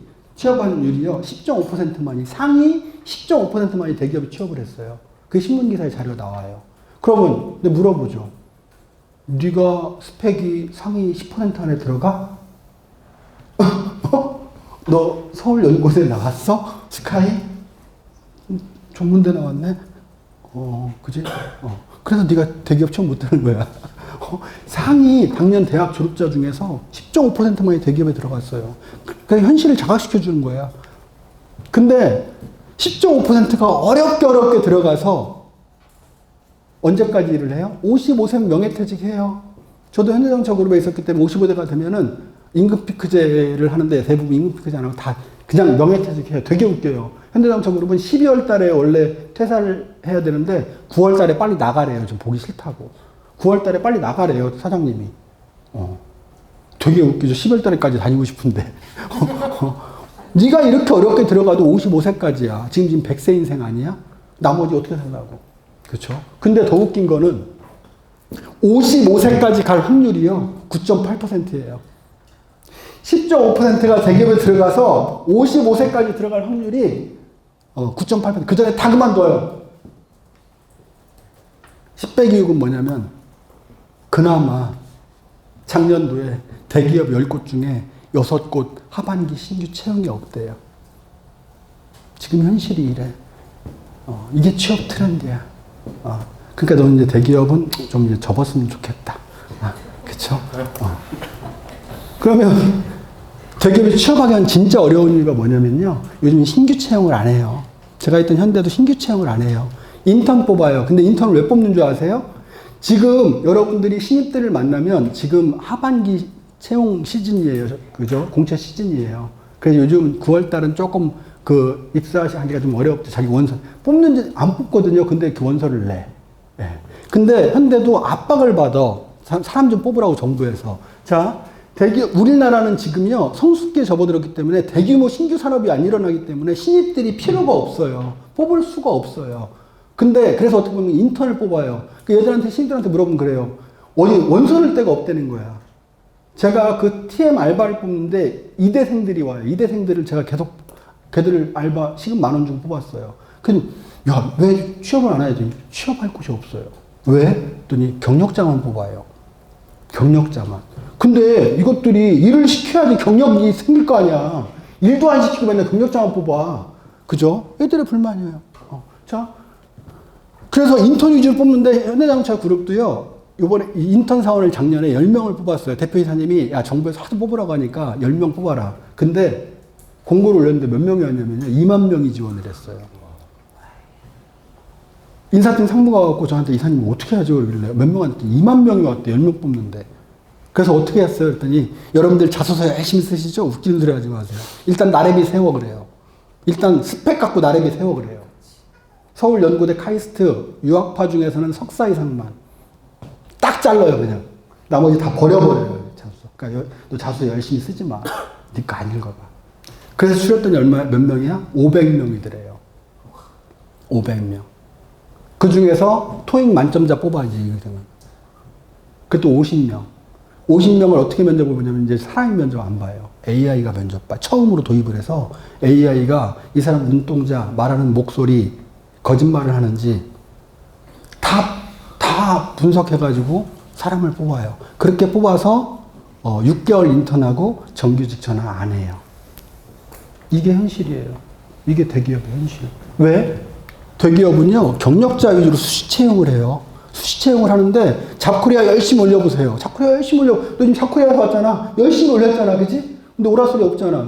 그게 안 뽑아요. 어디서 뽑냐면, 서치펌을 통해서 뽑아요. 인사팀에서 헤드헌터한테 요청을 해요. 대리급의 마케팅, 이런 경력을 가진 사람들. 근데 자기는 마케팅 경력이 있다고 여기 인카에 와서 마케팅을 하고 싶대. 자기 마케팅 전공했기 때문에. 그럼 저를 무슨 일 하고 싶어? 그러면 마케팅 하고 싶어요. 그래. 아, 그래? 마케팅 튀어 있는데. 마케팅? 너 오늘 당장 와서 마케팅 할 수 있어? 금융회사에서 마케팅 해봤어? 아니, 안 해봤는데요? 그럼 하면 안 되잖아. 우리는 바로 할 수 있는 사람이 필요해. 배우면 되잖아요. 누가 가르쳐줘? 지금 가르쳐줄 시간이 없어, 지금. 바로 투입돼갖고 일을 할 수 있는 사람이 필요한 거지. 너를 가르치면서 돈 내려가면서 할 시간이 없어. 그래서 네가 취업을 못 하는 거야. 그죠? 그래서 서치펌을 통하는데, 왜냐면 인사팀이요. 서치펌을 통하는 이유가 뭐냐면 리스크를 안 지려고 그래요. 잘못 뽑았다 소리 안 들으려고 헤드헌터한테 요청을 해요. 왜? 나중에 잘못되면 책임 전가하려고. 더 웃긴 건요. 경력자를 뽑잖아요. 제가 있을 때도 전략기획팀의 차장급을 갖다가 스카웃을 해오는데, 다른 우리는 보험회사니까 보험사에서 차장급이, 전략기획을 했던 차장급 여자를 뽑아왔어요. 뽑아왔는데 프로베이션 기간, 인턴 기간이 3개월 있다가 정식을 시켜주거든요. 3개월 딱 하고 나가버렸어요. 못하겠대. 너무 힘들어서. 왜냐면 작은 회사에 있다가 큰 회사를 현대그룹으로 와버리니까 감당이 안 되는 거야, 이게. 자기는 기획을 해봤다고 했는데도. 그렇게 그 업종에서 해봤는 사람도 힘들어하는데, 네가 마케팅 뭐 했다고. 나도 경영학 전공했는데 내가 마케팅을 모르는데. 그죠? 자, 그 다음에 회사 내에서 좀 자포스팅을 해요. 공고가 딱 올라와요. 마케팅 인원 결혼 1명. 회사에서 몇 년 이상 근무자 중에 전공 무슨 자. 그래서 사내에서 돌리지 외부에서 뽑지 않아요. 그래서 네가 대기업에 취업하기 어려운 이유다라는 걸, 이런 것들을 좀 환상을 좀 깨줬으면 좋겠고요. 이런 후보자를 만났을 때, 이런 걸 다 하라는 얘기가 아니라 이런 후보자를 만났을 때, 자, 중소기업은 중소기업 출신들 많이 와요. 미치겠대요. 왜? 사장님이 막 인상 쓰고 있대. 돈이 안 들어와가지고 월급을 못 줘가지고, 그래서 3개월 동안 월급을 막 체불이 돼갖고, 그래서 왜 그만두냐니까 미안해서 그만뒀대요. 사장님한테 하도 인상 쓰고 있어가지고. 그죠? 근데 사람들은 이런 얘기를 하죠. 중소기업에서 커리어를 쌓고 일단 작은 회사에 들어가서 대기업을 간다? 웃기는 소리 하지 마세요. 대기업에서는요, 중소기업 커리어 있는 사람 안 뽑아요. 대기업에서는 중소기업 갈 수 있어도 절대 사이즈가 다른데? 사이즈가. 그래서 여러분들이 착각하지 마셔라. 중소기업에서 열심히 지금 일하고 있어도 당신 대기업으로 갈 수 없다. 거기서 좀 쪽내야 돼. 네. 자, 그래서 이러한 일이 벌어지고 있다. 연세대학교 졸업한, 이게 잘못됐다라는 게 아니라, 이게 저 여자는 되게 용기 있는 사람이에요. 그렇죠? 연세대학교를 나왔음에도 불구하고 저런 일을 해요. 나름대로 보람을 찾고 있고 열심히 일한 만큼 대가를 받고 있고. 너 연세대 나왔어? 후보자한테 연세대 나왔어? 아니요. 너 저거 할 수 있어, 없어? 물어보면 저는 이거 갖고 좀 판단을 하거든요. 너 이거 할 수 있어, 없어? 그러면 저런 상황 저도 할 수 있습니다. 너 이 대답 안 했으면 너 그냥 바로 가라 가려겠어. 저거까지 할 수 있다는 네가 마음가짐이 있으면 뭐든지 할 수 있어. 뭐든지. 네. 자. 이게 보세요. 대기업 근속연수 보세요. 이게 제가 아까, 그죠? 대기업 근속연수. 7.9년이에요. 7.9년. 평균 나이가요, 42세예요, 대기업이. 중소기업은 3.9년. 입사하면 대기업은 7.9년이 평균 근속연수고요. 중소기업은 3.9년, 비영리법인이 7.7년. 이직한다는 얘기가 가면은 잘리든가. 내가 한 얘기가 이게 통계다 얘기죠. 진짜. 자, 그러면 지금부터는 내가 너한테 취업 전략을 알려줄 거야. 지금부터는 스펙트럼을 크게 열어. 네가 사무직 이런 게 아니라 어떤 직무를 선택하는 게 아니라 취업을 하기 위해서는 첫 번째는 업종을 선택을 해야 돼. 업종. 네가 어떤 업종에서 일을 할 것인가. 그리고 그 업종에서 가장 최고 회사는 어디인가. 이걸 찾아야 되는데 너는 이런 것들 다 간과하고 저는 마케팅 할래요. 저는 사무직 할래요. 이런 얘기를 한단 말이죠. 그죠? 자, 업종. AI 시대에 어떤 직무를 선택할 것인가? 그죠? 대체 가능한 직무는 피하라. 앞으로 기계와 대체할 수 없는 일. 그죠? 이래야지만 오래 일할 수 있잖아요. 그죠? 대체될 수 있는 일. 아까 대체 불가라는 거 첫 번째. 대체 불가한 일을 해야 된다고 했잖아요. 대체 불가할 수 있는 직업이 어떤 게 있는 건가? 그죠? 이런 게 있다는 얘기죠.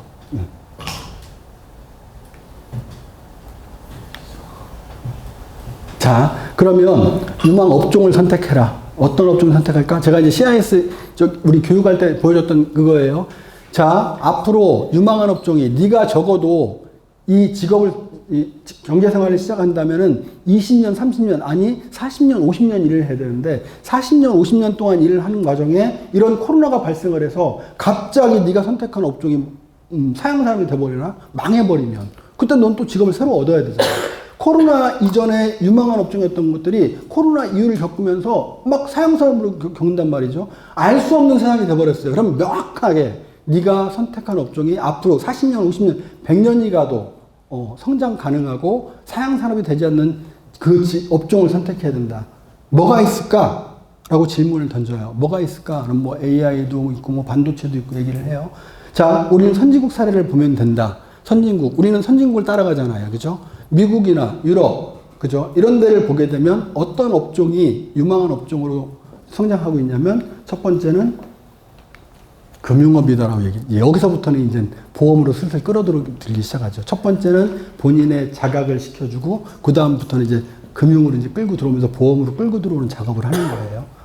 자, 금융업이죠. 그렇죠? 나라가 발전하면서 발전할수록 금융업은 고도로 발전을 한다. 그래서 선진국들 보면 금융업이 발전되어 있다. 두 번째는 의료보건업. 그죠? 사람들은 오래 살고 싶어 해. 그래서 의료기술이 계속 발전을 해. 그죠? 자, 이 두 가지 산업은 앞으로도 계속해서 발전할 수밖에 없다. 근데 이 두 가지 성격을 갖고 있는 게 뭐야? 이 두 가지 성격을 장점을 갖고 있는 게 뭐야? 보험. 보험은 금융의 한 축이고 의료산업을 뒷받침하는 시스템이야. 어떤 예를 들어 치료하는 기법이 하나가 뭐 암 치료하는 뭐 중입자 치료 나왔다? 보험 바로 나오잖아요. 그죠? 보험하고 의료산업하고는 뗄 수가 없어요. 그래서 의료기술은 계속 발전하는데 보험도 계속 발전을 해. 코로나 시대 때 코로나가 겪으면서 많은 업종들이 망해졌지만 보험 산업은 오히려 더 성장했어. 왜? 사람들이 느꼈거든. 나도 아플 수도 있겠구나. 나도 죽을 수도 있겠구나. 그래서 우리 보험 산업은 더 성장을 했다. 이 두 가지 성격을 갖고 있는 거. 그러면 이 보험업은 이 두 가지 성격을 갖고 있기 때문에 100년이 가도 200년이 가도 네 아들이 해도 망하지 않는다. 앞으로 계속 성장할 수밖에 없다.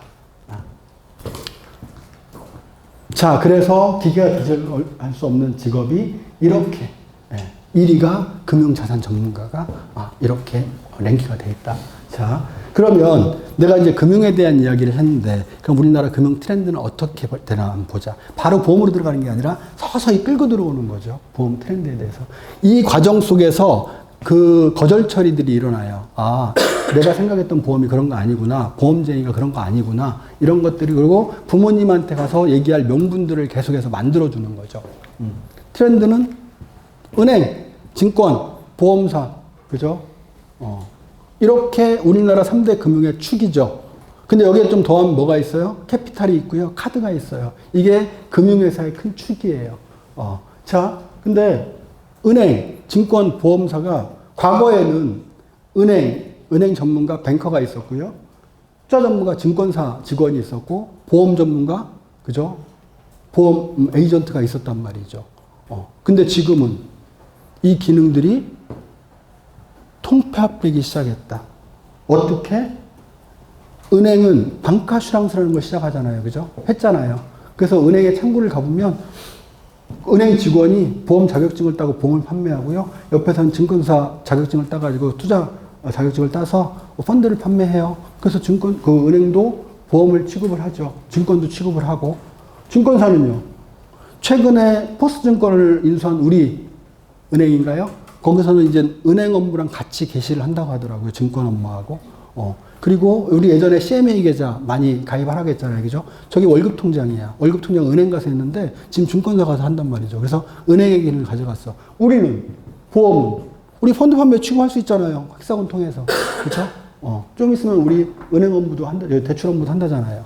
지금 이 기능들이 통폐합됐기 때문에 지금은 각각의 전문가들이 필요해진 시기가 아니라 지금은 이제는 보험 전문가만이 아니라 보험을 넘어서 이제 종합자산관리라는 금융 전문가가 필요해진 시기고 지금 시점에 네가 지금 현재 와 있는 거고 지금 우리 대한민국은 이 시점 출발하는 시점에 굉장히 중요한 인재들이 필요한 시점이다.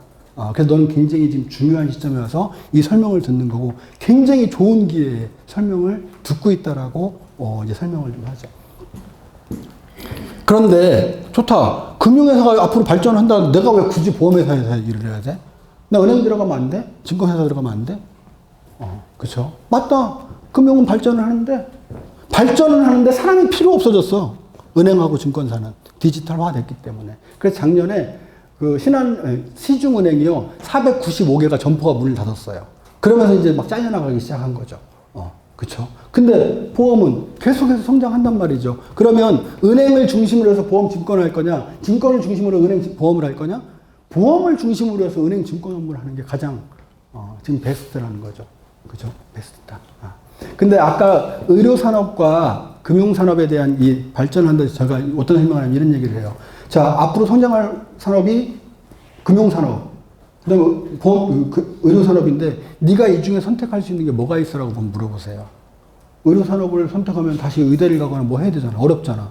그죠? 근데 정말 다행으로 아직까지 대한민국은 금융산업의 진입장벽이 그렇게 높지 않아. 근데 앞으로 높아질 거야. 왜? 이제 종합금융자산관리 시대가 도래하기 때문에. 그래서 너한테는 아직까지 기회가 있다라는 얘기를 하고요. 금융 전문가의 위치는 그래서 한국, 유럽 이런 데는 이렇게 최상위로 지금 금융 전문가가 소득적으로 그리고 지위적으로 높은 지위를 차지하고 있고 우리나라는 저걸 표방하고 가기 때문에 우리나라도 지금 현재 저런 추세로 가고 있다. 그러면 이제 다시 이제 금융 설명 다 했잖아. 그 중에서 이제 보험이라고 얘기했잖아. 그럼 이제 보험 산업의 트렌드. 여기서 이제 거절 처리들이 많이 일어날 거예요. 이 자료가 국내 보험사에서 쓰는 자료가 아니고요. 외국계 보험사에서 국내 보험사를 까기 위해서 만든 자료예요, 사실은. 그래서 이 설명을 많이 하는데, 그러면 이 사람들한테 이제 보험에 대한 설명을 해야 돼. 그럼 저희 얘기해줘. 보험 영업하면 뭐가 떠올라? 물어봐요. 보험 영업하면 뭐가 떠올라? 후보자 뭐라면, 뭐 하나만 해주세요. 대답 안 하면 내가 얘기해. 하나만 해주세요. 하나만 해줘. 이거 떠오르잖아. 그죠? 저 얘기해요. 맞다. 그거다. 그죠? 그래서 사람들이 이 보험 영업을 천시하고 너 하기 싫어하잖아. 근데 부모님한테 얘기하면 부모님이, 야, 씨! 그 아줌마들이라는 걸 네가 왜 하려고 그래? 이런 얘기 한단 말이죠. 그게 왜 그러냐면 도입 배경 때문에 그래. 우리 잘못된 도입 배경 때문에. 미국이나 유럽은, 그죠? 변호사하고 회계사 같은 직위. 얘들은 금융으로 자리 잡았기 때문에. 실질적으로 우리 신경열 대표님이 예전에 뽑았을 때 누굴 뽑았냐면요. 누구지? 정태훈? 그 친구가 미국 NIU 출신이에요. 경제학과를 나와가지고 3일 회계법인을 다니다 왔어요. 근데 우리 신경열 대표님이 잡코리아에서 뽑았어. 제가 CIS라는데 이러고 보는데 압구정동 현대아파트야. 근데 이 얘기를 후보자한테 해줘요, 실제로. 너보다 잘난 사람도 한다는 얘기죠. 그러니까 3일 회계법인 연봉 7천. 너 왜 왔어? 그랬어요. 왜 왔어? 했더니, 이 일 하려고요. 왜? 했더니, 답답해서요. 뭐가? 그랬더니, 3일 회계법인에서 연봉 7천을 받는데, 저는 이 이상 받고 싶어요. 가위에 들린 느낌이에요. 제가 아무리 노력하고, 아무리 열심히 해도 이거밖에 안 줘요. 아무리 소리 지르고, 아무리 발버둥 쳐도 벗어날 수 없는 삶이 싫어요. 젊은 친구가 그러더라고요. 그래서, 목표를 우리 물어보잖아요. 네 목표가 뭐니? 그랬더니 말씀드려도 됩니까? 그래서 뭐 이렇게 해봐. 그랬더니 아버지처럼 재단을 만들고 싶어요. 아버지가 제사 지내는 사람인 줄 알았어, 나는. 제단을 만들고 싶대요. 아버지 누구신데 했더니 말씀드려도 돼요. 여기 봤더니 효성그룹 CFO 출신이에요 그러더라고. 그래서 이제 거기 아버지 이름이 있길래 네이버에 쳐봤어. 정윤택을 쳐보세요 한번. 정윤택을 쳐봤더니 효성그룹 대표이사 출신이에요. 지금 스타트업 그 회장님이시더라고요. 근데 그 밑에 달려있는 이름이 누구냐면요. 국회 부의장 정우택이 달려있더라고요. 그게 작은 아버지예요. 근데 그 밑에 달려있는 게 할아버지가 달려있는데 할아버지가 그 우리나라 농림수산부 장관이고요. 국회의원 5선 출신이더라고요. 일제시대 때 행정고시 합격해가지고 내무부 장관하고요. 그러니까 완전 이건 그냥 부자 집안이야. 예전에 우리 신현희 대표님이 식당 걸어줘갖고 그 양복 맞춰주러 왔더니 그냥 돈으로 주세요. 제가 따로 맞춰 있는 데 있어요. 자기 월급 1,000만 원 받았다고 밥 사준다는데 볼프가 안 가가지고 스테이크. 그런 수준이에요. 그죠? 근데 자기는 마음껏 일하고 싶대요.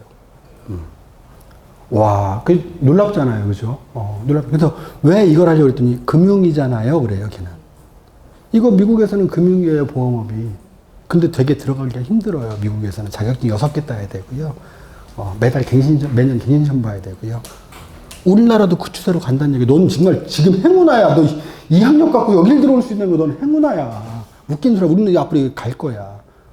근데 그 친구 정말 일 열심히 했어요. 남들이 볼 때는 가난한 집 아들인 것처럼 일을 했어. 왜? 돈을 아는 거야, 걔는. 돈이 많으면 좋다라는 걸 아는 거야. 꼭 돈을 안 벌어보고 돈이 없어 본 사람들이 일을 잘 안 해. 왜? 그 맛을 모르니까. 그래서 부모님이 반대하는 거야. 내가 그렇게 안 벌어봤거든. 내가 그거 안 해봤거든.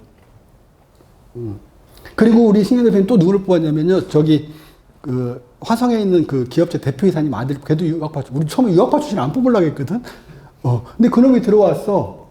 근데 네가 왜 하려고 그랬더니, 금융이잖아요. 그리고 세일즈는요, 배우면서 돈을 버는 거잖아요. 아버지 하시는 말씀이, 그러니까 그 친구 하는 얘기를 인용하면서 거절 처리를 하는 거야. 인생 살면서 가장 어려운 게요, 사람 관계와 돈 관계래요. 근데 그걸 배울 수 있는 게 영업이래요. 근데 그건 금융. 더구나 금융은요, 금융을 한다라는 건 인생을 사는데 우리 인생에서 금융은 필요한데 금융을 한다라는 건 맑은 유리창을 쳐다보고 세상을 바라보는 거랑 똑같대요. 그래서 아버지는 그때 아마 신현 대표님 갔을 거예요. 아버님 만나러. 아버님 봐야겠다. 이거 이상하잖아. 그죠? 근데 무슨 얘기를 하냐, 아버님이? 제가 도전하라고 했습니다. 제가 도전을 하겠습니다. 저도 영업사원 출신부터 시작해서 대표이사를 했습니다. 그죠? 내가 도전했기 때문에 대표이사가 될 수 있었습니다. 내가 도전하지 않은 친구들은 임원에서 그냥 아웃돼 버렸습니다. 그래서 저는 우리 아들한테 도전하라고 했습니다. 가문이라는 게 있구나, 우리나라는. 아직까지도 가문이 있는 거예요. 도전했던 아버지는 자식을 도전시켜요. 근데 돈도 못 벌고 찌질하게 사는 부모들은 자기처럼 살게 만들어 못하게 하고, 그러면서 돌려가게 하는 거야. 네 부모가 그렇게 얘기하면 네 부모가 그런 사람이야. 돌려가게. 적어도 그렇게 얘기하잖아요. 그 친구 와갖고서 우리 부모님이 하지 말래 소리는 안 해. 그죠? 돌려가게 하는 거야. 진짜 그러더라고요. 도전하라고. 저도 사실은 거기서 좀 영감을 얻었어요. 우리 아이들이 하고 싶다면 도전시켜야 되겠다. 한번 해봐. 왜? 부모가 든든하게 받쳐줄 거니까.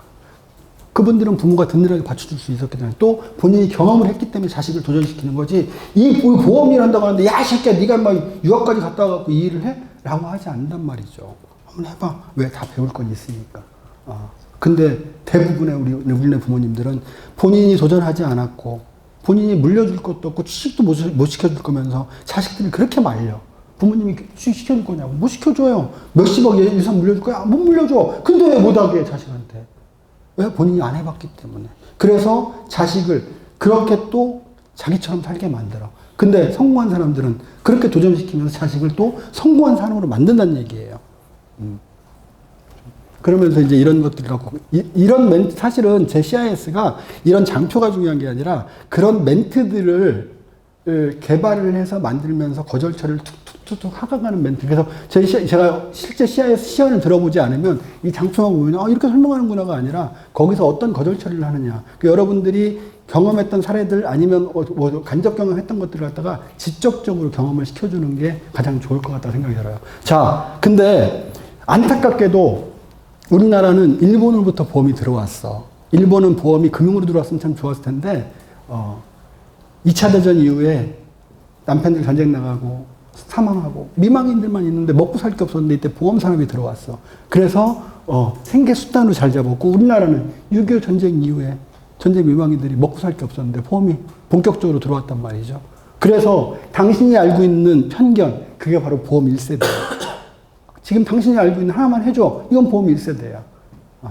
대부분의 우리 국내 보면서 오래 일하셨던 분들. 근데 나는 그분들을 폄하하고 싶지는 않아. 그분들은 우리의 선배님들이야. 이 보험 산업을 어려운 상황에서 끌고 왔던 선배님들. 그분들이 있었기 때문에 우리가 지금 금융이라는 이제 또 도약을 할 수 있는 그런 시스템이 됐기 때문에. 근데 뭐 그건 사실은 맞아. 네가 알고 있는 사실은. 근데 그건 지금 네가 알고 있는 보험 1세대고 너희 부모님이 알고 있는 것도 이 보험 1세대만 알고 있을 거야. 자, 근데 98년도부터 2세대가 시작이 돼서 사실은 이게 아까 외국계 보험사에서 만들었다고 했잖아요. 이 2세대가 우리나라의 외국계 보험사가 막 진입하던 시기에 프루덴셜, 메트라이프 막 들어오던 시기. 자, 이때 외국계 보험사는요. 금융 시스템을 갖고 놀아버렸어. 선진국 기법을. 그래서 차별화를 하기 시작했어. 이분들하고. 그래서 어떻게? 그때부터 양복을 입기 시작했잖아요. 공공지갑을 입기 시작했잖아. 그죠? 왜? 복장부터 다르게 해야 되기 때문에. 그리고요. 이때는 입사하기가 어려웠어요. 제가 우리 신입 교육 때도 설명했지만 2001년도에 네덜란드 생명에 있는 뭐 부지점장이 계속 만나자고 그래. ING 생명에서 저 사람이 나를 어떻게 하고 자꾸 만나자고 하지? 그래갖고 계속 거절을 하다가 만났는데 그래서요. 나도 영업하는 사람인데 저 사람이 왜 나를 불렀고 갔는데 이 사람이 저를 왜 불렀어? 뭐 하라고요? 그랬더니 입사 지원서를 주더라고요. 그래서 제가 그 누구한테 소개를 받았는데 한연호 씨가 굉장히 성실하게 열심히 일한다고 해서 제가 입사를 좀 시키려고요. 그래서 근데 기분은 좋더라고. 누군가 나를 추천해줬다고 하니까. 근데 왜 하필이면 보험이야? 재수없게. 그죠? 그래서 근데 그분이 하는 얘기가 이래요. 딱 하는 얘기가 거죠. 근데 여기는 아무나 들어올 수 없습니다. 웃기고 완전히. 나도 안 들어가고 싶거든? 그랬더니 그분이 하는 얘기예요. 첫 번째. 혹시 4년제 대학 나오셨나요? 그러길래. 네. 그랬더니만. 지금 다니는 데가 대기업 맞죠? 동원그룹이니까 대기업 맞죠? 몇 년 근무하셨어요? 했더니 2년 반이요. 그러길래. 3년 안 넘으셨어요? 그러길래. 네, 2년 반 돼서. 그럼 어려운데. 결혼하셨죠? 그러길래. 결혼 안 했습니다. 했더니. 안 되는데? 그러는 거야. 그러니까 좀 기분이 살짝 나쁘더라고. 내가 보험회사도 못 들어가나? 왜요? 그랬더니 저희는요, 4년제 대학을 나오고 상장된 대기업에 4년 이상 근무를 해야 되고, 그 다음에 결혼한 사람만 입사가 가능합니다. 그러더라고요. 그래서 다음에 뵙도록 하시죠. 가더라고요. 되게 황당해. 제가 그렇게 만나자고 해놓고. 그리고 몇 번 전화가 와요. 결혼하셨냐고. 아니, 결혼했냐고 물어보고 중매 좀 써달라 했더니 우리 집사람 중매를 써줬어요. 그래서 결혼했어요. 우리 집사람하고. 사무실 오래 갔더니만 거기 지금 그 팀비서였던 것 같아. 저를 막 면접을 보더라고요. 그러더니만 소개를 시켜줬는데 우리 집사람을 소개시켜줬어요. 결혼했어요. 근데 안 갔지. 자, 이렇게 과거에는 이때는 되게 어려운 입사가 까다로웠어요. 당신 같으면 지금 상황이면 저 상황이면 입사도 못하는 상황이야. 그렇죠? 그래서 차별화를 했고요. 이때는 종신보험 받기 때문에 보험 전문가로만 양성을 했어요. 제대로 교육을 시켜가지고. 그러면서 억대 연봉이 나오고 MDRT라는 걸 하면서 이들이 전문가 집단으로 부각을 받기 시작했고 이들과 차별화를 시작을 했죠. 자, 저는 보험 3대대 출신입니다. 2003년도 7월, 왜 2003년도 7월 달을 규정하냐면 이게 메트라이프에서 만든 자료이기 때문에 그래. 2003년도 7월 16일 날 대한민국의 변액보험이 처음 상륙을 했어요. 메트라이프를 통해서. 이때부터 보험에 펀드에 투자하는 상품들이 들어오기 시작했고 이때부터 저금리가 왔고요. IMF의 저금리가 왔고 사람들이 은행에 이자를 적금을 해도 이자를 얼마 안 줬어. 그러면서 사람들이 투자에 대한 관심을 갖기 시작하고 적립식 펀드가 열풍이 불기 시작할 때가 바로 2003년도. 저는 3세대 출신입니다. 이때는 보험뿐만이 아니라 투자에 대한 것들, 펀드에 관련된 것들을 공부하면서 이때부터 재무 설계라는 개념들이 생긴 게 바로 이때부터예요. 이때는 재무 설계라기보다는 보험 설계죠. 이때부터 재무 설계라는 개념이 생기면서 유망 직업으로 부상을 받기 시작했고 지금은 4세대죠. 지금은 더 뛰어넘어서 여기 우리 전문가들 있잖아요. 그죠? 법인 컨설팅, 절세, 상속, 가업승계 이러한 전문 분야까지도 지금 우리가 아우르는 시대가 발생을 지금 상황이 전개가 되고 있다. 그래서 네가 알고 있는 시대는 1세대의 세대를 갖고 있는 편견을 갖고 있는 거고 지금은 이런 전문가 시대가 됐고 공부도 많이 해야 된다. 자, 근데 이제 새로운 패러다임이 생겼다. 지금 이제 보험 5세대로 가면서 GA 시대가, 본격적인 GA 시대가 열렸다. GA는 이런 것들이고 GA가 왜 만들어진지에 대한 설명을 쭉 하죠. 그래서 종합적인 이제 전문가가, 종합자산관리 전문가 시대가 지금 열리는 시점이기 때문에 너는 굉장히 중요한 시점에 마치 그때 이걸 좀 설명하면요.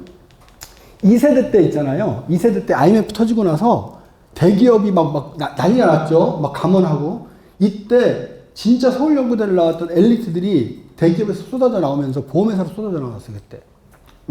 그래서 지금 현재 보험회사에서 임원들이라고 하는 분들이 저 때 영업을 했던 분들이에요. 그래서 제가 현대에 있는 전무님한테 물어봤어요.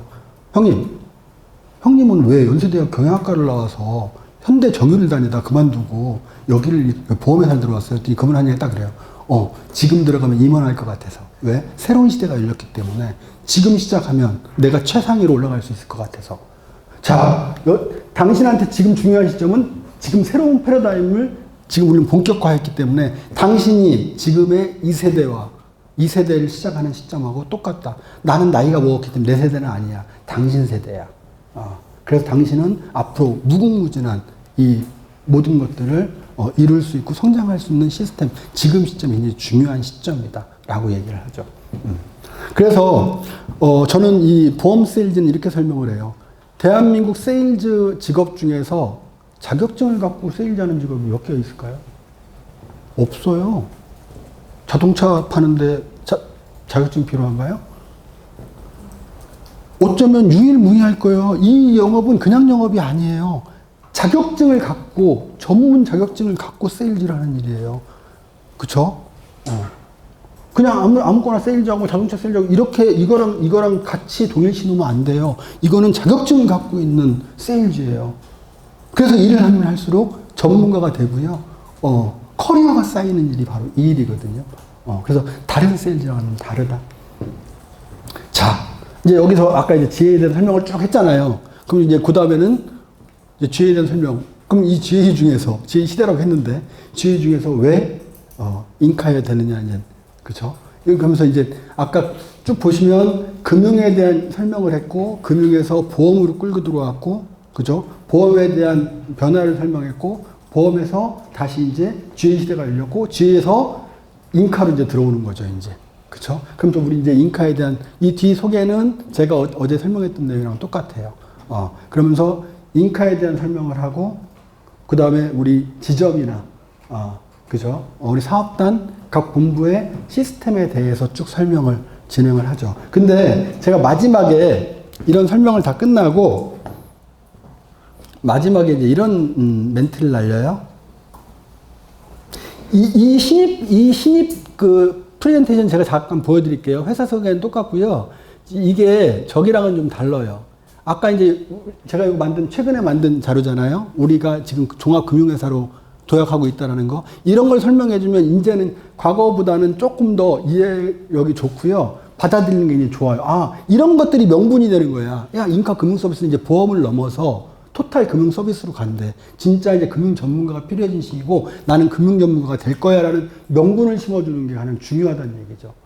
그래서 이런 부분들에 대한 설명을 좀 해주시면 그분들이 정보를 오늘 듣고 오길 잘했구나. 이렇게 변화하는구나. 당신이 알고 있는 것들이 그냥 편견이 아니라 실제 이렇게 와서 들어봐야 되는 게 이런 이유다라는 거죠. 자, 근데 제가 신입들을 설명하는 순서는 경력자들하고 달라요. 자, 여기서 명분을 주죠. 보죠? 제2의 사업단 넥스트 리더 프로젝트.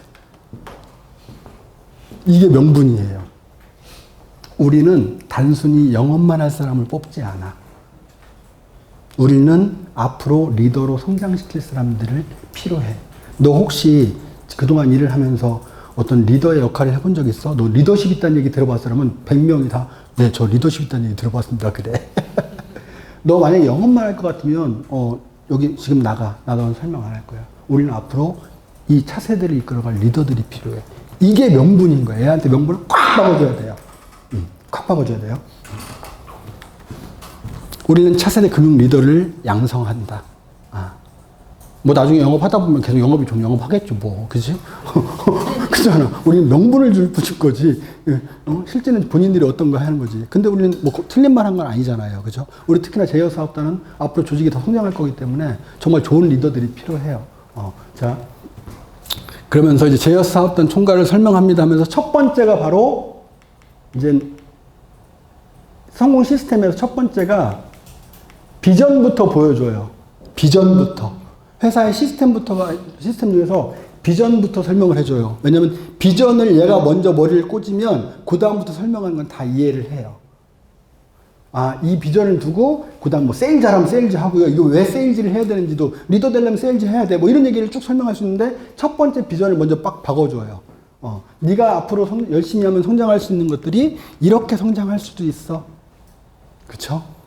성장이 다양하다는 얘기죠. 근데 네가 너 죽을 때까지 영업해. 그럼 이 일 하겠어? 나도 안 해. 나도 안 해. 나 지금 리더잖아. 그치? 난 리더의 비전이 있었기 때문에 이 일을 했어. 그래서 이렇게 성장할 수 있는 다양한 이 커리어 패스가 있다. 자, 그러면 유능한 관리자가 되려면 뭐 해야 돼? 현장을 알아야 된다. 그쵸? 대기업에서 지금 살아남아 있는 사람들은요, 현대자동차 그룹도 그 사무실에 앉아 있는 사람들이 사무직? 그 사무실에는 사무직이 한 명도 없어요. 사무직은 딱 2명 있어요. 알바 여직원들. 서로 입력하는 사람들. 우리 이걸 사무직이라고 그래. 마케팅도 영업이에요. 왜? 마케팅 전략을 짜려다 보면. 근데 한 친구가 대리급인데요. 왔다 3개월 만에 공황장애 가서 나가버렸어. 마케팅에 왔는데.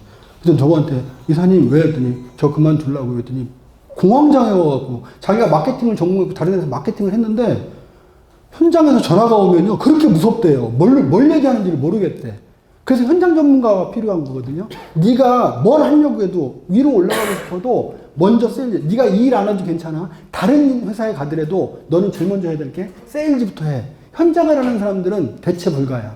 현장을 하는 사람이 많이 없기 때문에 대체 불가고 요즘 CEO들도 세일즈 출신들이 많아. 그 사람들이 세일즈 하고 싶어서 세일즈 하는 줄 알아? 위로 올라가고 싶어서.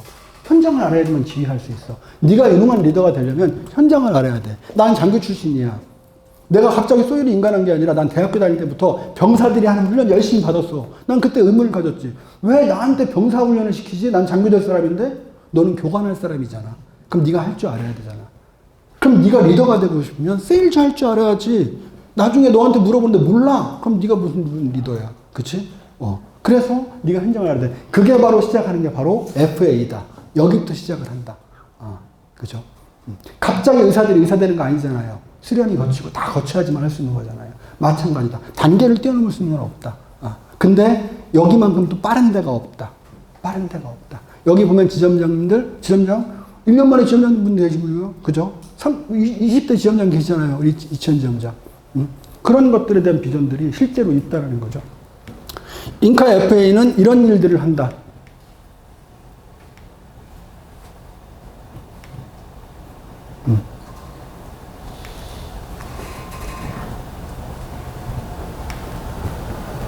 자, 그럼 세일즈. 이게 세일즈란이 제가 이제 인스타에 올려놨던 세일즈 그 내용이 이거든요.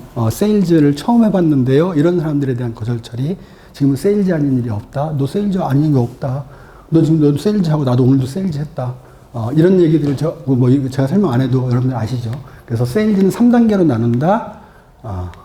우리는 이 3단계 중에서 이런 세일즈가 아니라 이런 세일즈를 한다. 그래서 공부를 열심히 해야 된다. 그래서 우리가 부가가치가 높은 이유는 이거 수당 많이 줘. 왜 많이 주는 줄 알아? 보험이라서 많이 주는 게 아니야. 지식을 세일즈했기 때문에. 그렇지 않으면 고객들이 공부해야 되잖아. 변호사들도 걔들 법 공부했기 때문에 걔들 자문료 많이 받는 거야. 우리도 금융 공부를 했고 자격증을 갖고 있기 때문에 돈을 많이 받는 거야. 그래서 이거에 대한 세일즈에 대한 여기서 거절 처리를 좀 해주시면 세일즈가 이런 거구나. 그냥 단순히 상품을 판매하는 게 아니라 공부를 하고 고객들에게 지식과 가치를 전달하고 세일즈를 하는 거구나. 그래서 보험 세일즈 변화는 이렇게 변하고 있다라는 부분에 대해서. 그러니까 제가 장표는 다 넣었어요. 여기서 필요한 것들 여러분들이 쓰시면 돼요. 그냥 다 똑같이 쓰시라는 얘기가 아니라. 그래서 우리는 이렇게 미래의 리더를 양성을 하고 있다라고 이게 보여줘요. 그래서 먼저 리더에 대한 비전에 대한 그 명분을 먼저 빡 박아주고 그 다음에 이제 막 다 풀어나가는 거죠. 이렇게 이제 실질적으로 이렇게 28살 지점장도 있고 31세 본부장도 있고, 너 지금 34살이잖아. 그지? 너 좀 일찍 들어왔으면 본부장 했을 텐데. 그죠? 근데 쟤들이 너보다 스펙은 좋지도 않아. 쟤들도 하는데 네가 왜 못해? 그죠? 이렇게 얘기하죠. 참 사진 바꿔야 되는데. 그죠? 저는 예전에 CIS 할 때 우리 대표님 제가 지점장을 할 때 우리 부지점장님을 거의 신격화 만들어요. CIS 딱 끝나고 나면요. 이제 우리 신입들이 딱 들어가면 와, 아까 봤던 분이 이분이구나. 그럼 뭐 지원하실래요? 그러면 네. 여러분들이 저한테 CIS를 맡겨도 저는 그 얘기 해줘요. 제가 뭐라고 하냐면 예를 들어 오윤식 지점장님이 저한테 CIS를 맡긴다면 당신은 정말 복이 많은 사람입니다. 내가 신입이면요, 난 저 지점장 밑에서 일을 해요. 정말 최고의 지점장입니다. 그러면 되게 좋아해요. 거기서 로열티를 저한테 로열티가 쌓이면 안 되기 때문에. 그래서 이렇게 26살에 입사해서 이 500명의 조직의 리더를 이끄는 이분도. 근데 너보다 학력이 좋잖아. 너보다 못하는 사람이라는데 아니야. 여기 착각하지 마. 나가서 너보다 못하는 사람 찾아와봐. 웃기는 소리 하지 마. 너 여기 들어오는 것도 고맙다고 해야 돼. 내가 뽑아주는 것도. 그죠? 그다음에 교육 시스템 이런 것들 네가 이제 하나하나 이런 교육을 받아서 네가 이렇게 성장할 수 있다. 우리 이렇게 신입들 교육도 받고 있다. 이 동영상은 좀 틀어줬으면 좋겠어요. 이게 굉장히 시각 효과가 커요. 이 사람들이 신입들을 볼 때는 연수받는다고 생각하거든요. 저렇게 모여서 연수를 받는 거구나. 왜냐면 말로 설명, 우리 교육 많이 할 필요 없어요. 이렇게 하면 이렇게 젊은 사람들이 교육 받고 있잖아요. 나 같은 사람들도 이렇게 교육 받고 있구나. 이게 굉장히 중요하다는 얘기죠. 그리고 이렇게 너한테 네가 입사를 하면은 너 금융에 대해서 아무것도 모르잖아. 괜찮아. 괜찮아. 우리는 너한테 네가 들어오면 애기가 태어난 거야. 옹알이 하다가 기다가 뒤집다가 기다가 걷다가 뛸 때까지 너한테 교육을 시켜줄 거고 함께 해줄 거야. 걱정하지 마. 이 두려움에 대한 것들 자꾸만 거절 처리를 해주셔야 돼. 얘가 두려워하는 부분에 대해서. 왜? 우리는 이런 시스템들이 있으니까. 그래서 너를 금융 전문가로 양성시켜 줄 거야. 그리고 이런 부분에 대해서도 교육을 할 거고, 그 다음에 멘토링, 너한테 멘토를, 네가 입사를 하면 너한테 멘토를 엮어줄 거야. 그 멘토가 너를 도와줄 거야. 절대 혼자 하는 일 아니다. 이거에 대한 두려움이 굉장히 크거든요. 혼자 해야 되는 거에 대한 두려움. 절대 걱정하지 마라. 네가 혼자 달려갈 때까지 같이 해줄 건데 중요한 건 네가 혼자 달려갈 때쯤 되면 너도 이제 네 후배하고 같이 도와줘라. 이게 우리의 제이어스의 문화다. 그리고 이런 업무까지 지금 다 하고 있고 이제 쭉 설명을 하죠. 이제 이거는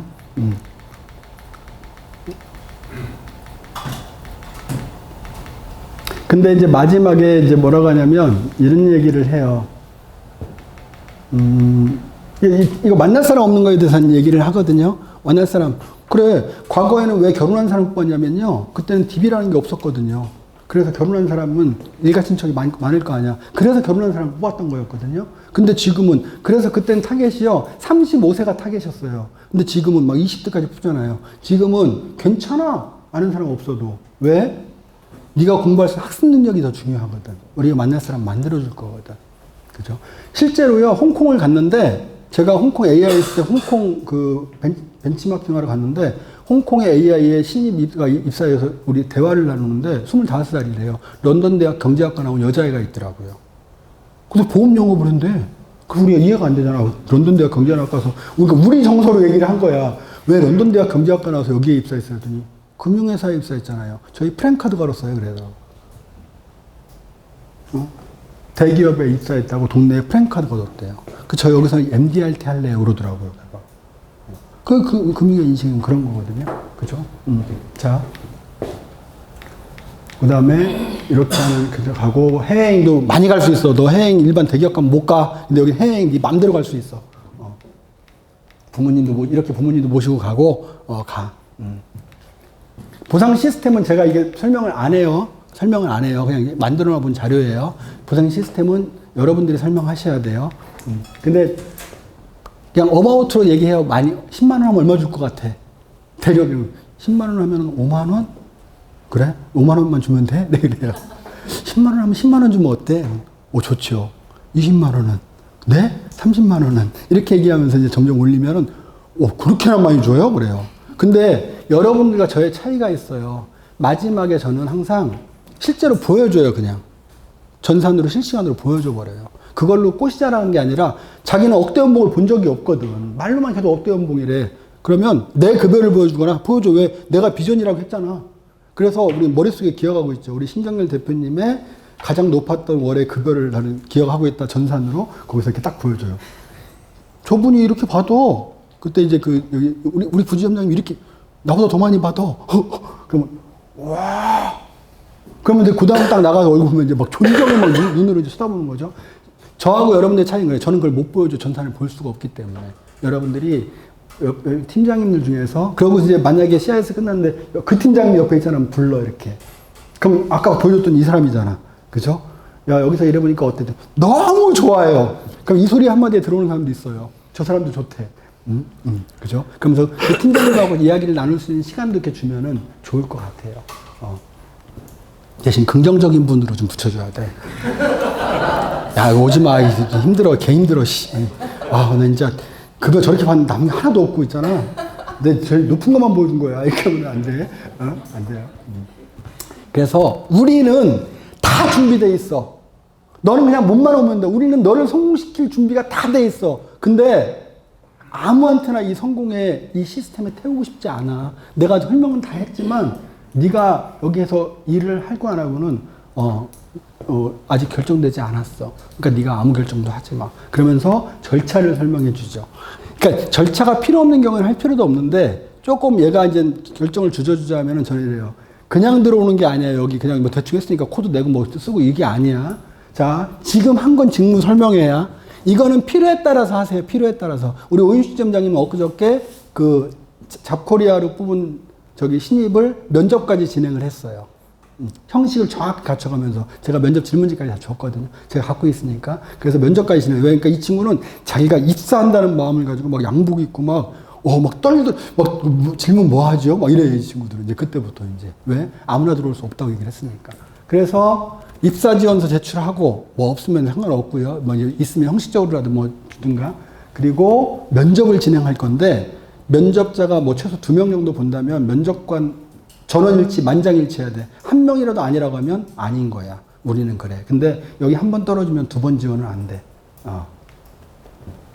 그리고 이 면접이 합격하면 신입 연수 과정을 가질 거고 그 다음 입사야. 자, 너 지금 고민할 거지? 고민하지 마. 고민은 언제 하는 줄 알아? 면접 합격하고 해. 너 열심히 고민하다가 왔는데 면접 떨어지면 고민할 필요 없잖아. 실제로 한 친구가 저렇게 했더니만 3개월 고민하고요. 직장을 그만두고 왔어요. 이제 됐대요. 근데 면접 보고 떨어졌어. 왜 고민을 했어? 자, 지금까지 면접 보기 전까지는 우리가 갑이야. 근데 면접 하고 나서부터는 네가 갑이야. 네가 선택을 할 수 있어. 면접 합격하면 우리가 물어볼 거야. 너한테 교육 입과하겠냐고, 신입연수 들어오겠냐고. 그때 네가 안 하고 싶으면 안 해도 괜찮아. 근데 면접 또 합격하기도 전에 네가 뭘 고민을 할 건데 합격부터 해놓고 고민해. 그래서 면접까지 끌고 들어오는 거예요, 사실은. 그러니까 이게 이런 절차가 필요 없이 들어오는 사람들은 상관없는데 이게 제가 얘기 말씀은 진짜 생신입들 하는 거예요. 뭐 아는 지인들 데리고 왔을 땐 그렇게 필요가 없죠. 거절 처리만 몇 개만 해주면 되는 거고 진짜 생신 우리가 최악의 상황을 경험해보면 진짜 나머지 볼 때는요 정말 편해요. 누가 팀장님이 데리고 왔다? 그냥 그 사람들 그냥 앉으면 그냥 뽑아버려요. 근데 정말 이 생신입들은 이런 심리전, 이게 CIS가요, 그냥 설명하는 게 아니라 정말 고도의 심리전이 필요하고 작전이 필요한 거거든요, 사실은. 그래서 면접까지 끌고 들어오면 거의 면접 보면요, 이제 그때부터는 이제 발 담근 거야, 이제. 그때부터 이제 책 주고, 이제 지원서 쓰라고 하고, 뭐 이렇게 하면서 이제 밟고 들어오는 거죠. 그게 이제 팔로업 과정이죠. 그래서 이렇게 입사가 진행이 된다라고 이제 설명을 합니다. 그리고 나서 물어보는 게 뭐라고 물어보냐면, 내가 설명한 과정 중에서 가장 기억에 남는 게 뭐야? 라고 물어봐요. 그게 니즈니까. 자, 제가 좀 부연 설명을 좀 하면 이제 실질적인 설명을 할게요. 위촉직이냐, 정규직이냐, 이 설명하기가 제일 힘들어요.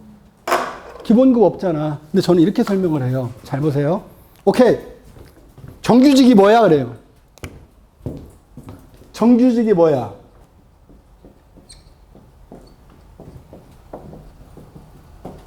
정규직이 뭐야? 물어봐요, 제가. 정규직이 뭐예요? 그럼 뭐냐면 사대보험 되고요. 이런 얘기 하죠. 그 안정적이잖아. 매달 월급 나오니까. 그죠? 오케이. 정규직은 뭐냐면 정확하게 정해진 규칙에서 월급 받는 사람이 정규직이야. 정해진 대로 받는 사람이 정규직이야. 그 위촉직은 뭐야? 위촉직은 정규직을 안 시켜주고 싶어서 위촉직을 시키는 게 아니야. 이 사람들은 정해진 대로 받고 싶지 않거든. 정해진 대로 받고 싶은지 않은 사람한테 정규직을 줘버리면 이 사람들 쳐나가잖아. 나는 더 받고 싶은데 왜 자꾸만 나한테 똑같은 걸 줘? 그죠? 사람들의 부류는 달라. 너는 어떤 성향이라는 거지. 너는 던져주는 것만 먹고 싶어? 안 던져주면 못 먹잖아. 그죠? 근데 위촉직은 내가 먹는 방법을 알고 사냥하는 방법을 알아. 내가 먹고 싶을 때 언제든지 먹어. 너는 어떤 성향이야? 던져주는 거 먹고 싶어? 마치 정규직은 뭐랑 똑같냐면요. 동물원에 갇힌 호랑이랑 똑같아요. 호랑이 동물원에 갇혀 있잖아요. 거기 사육사가 때만 되면 먹이 던져주잖아. 그거 먹이 먹고 뭐예요? 때리면 맞고요. 물구나무 사람은 호랑이가 물구나무 속에 앉아있어요. 그거 먹으려고. 그게 정규직이에요. 위촉직은 내가 사냥하는 방법만 알면 자유롭게 떠다니고 먹고 싶은 거 양껏 먹잖아요. 근데 동물원에 있는 호랑이가요. 이제 수명을 다하면 뭐 하는 줄 아세요? 배를 갈라요. 사실은 이게 CIS 자료에 그 호랑이 사진이 있고 배가 갈라지는 사진이 있어요. 예전에 쓰던 게 너무 잔인해서 안 보여주는데 그 호랑이가 이제 쓸모가 없어지면 배가 갈라져 갖고 이제 가족만 남는 거죠. 그렇죠? 이게 바로 정규직과 위촉직의 차이인데 위촉직은 나는 정해진 거 받고 싶잖아. 그럼 이렇게 설명을 하죠. 땅을 농사를 져. 정규직은 자 지금부터 농사를 짓는다. 너한테 매달 2가마니씩 쌀을 줄게.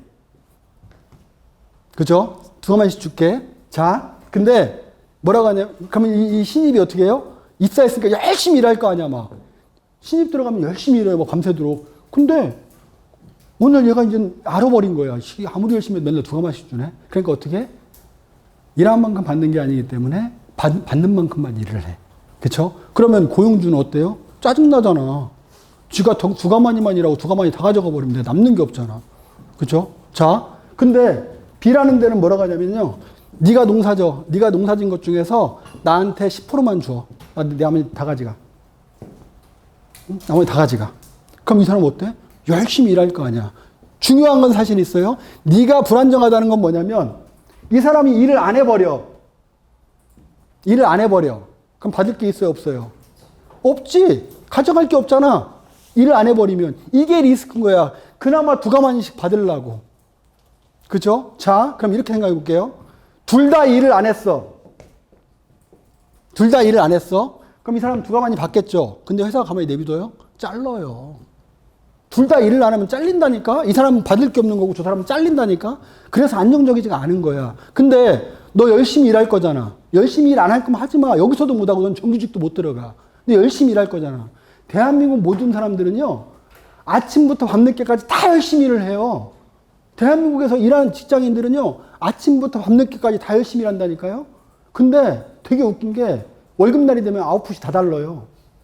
제가 이렇게 정말 뭐 그분을 비하하는 게 아니라 우리 회사에 청소하시는 분이 제일 먼저 출근해갖고 제일 먼저 와서 일을 하시죠. 근데 여러분들이 제일 먼저 출근하는 분도 계시겠지만 좀 자유롭게 출근하시잖아요. 그죠? 근데 아웃풋은 그분의 몇 배냐고요. 왜? 내가 어디 서서 일하냐가 다르기 때문에. 자, 둘 다 열심히 일을 안 하면 이 사람은 받을 게 없고요. 이 사람은 2가마니를 받는데 오래 못 받아요. 나가라 그래 회사가. 나가라 간다니까 인사고과 매겨가지고. 근데 열심히 일할 거잖아. 둘 다 열심히 일을 했어. 너는 2가마니. 응? 너는 만약에 이거 해서 한 달에 뭐 10가마니를 했어. 1가마니 주면 난 9가마니 가져갈 수 있잖아. 근데 보니까 일을 하니까 막 내가 진짜 이런 만큼 주네? 그러니까 어떻게? 이 사람 일을 더 하고 싶은 거야. 어떻게? 사람들을 뽑아가지고 야, 너 일에 내가 8가마니 줄게. 그래서 사업을 늘려나가는 거죠. 그죠? 뭐 여기까지가 아니더라도 이렇게 비유하시면 돼요. 둘 다 일을 안 하면 둘 다 가져갈 거 없는 거예요. 근데 우리 다 열심히 일할 거잖아. 그럼 열심히 일하면 이쪽은 더 가져갈 수 있는 거라는 거죠. 이게 바로. 근데 이런 사람들을 정규직 시킨다? 이 사람들 싫어해. 이게 정규직이나 위촉직이다가 정규직을 안 시키는 게 아니라 급여 구조 때문에 그런 거야. 마음껏 받을 수 있게끔 하는 사람들은 정규직으로 못 시키기 때문에 위촉직이라는 걸 만들어서 마음껏 가져갈 수 있게끔 만든 게 바로 위촉직인 거야. 너는 어느 부류라는 얘기야. 네가 그래도 매달 던져주는 거 그냥 호랑이 던져주는 그런 거 던져주는 것만 먹고 살면 저는 그래요. 월급쟁이는요 생존이라고 얘기를 해요. 월급쟁이에서 부자 돼요? 월급 200만 원, 300만 원씩 모아갖고서 집 살 수 있어요? 못 사요. 그냥 생존하는 거 언제까지? 거기 다니는 동안만큼만.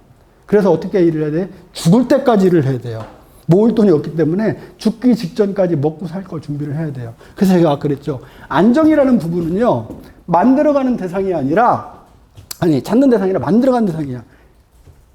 자, 내가 매달 월급을 받아. 안정적인 것처럼 보이지만 착시현상이라겠죠? 내가 언제까지 다닐 수 있는데 이 기간이 끊어져 버리면요. 이 사람은 불안정으로 바뀌어버려요. 근데 양은 기간을 담보할 수 있어요. 내가 열심히 해서 이렇게 벌어놓잖아요. 얘가 안정을 담보를 해요.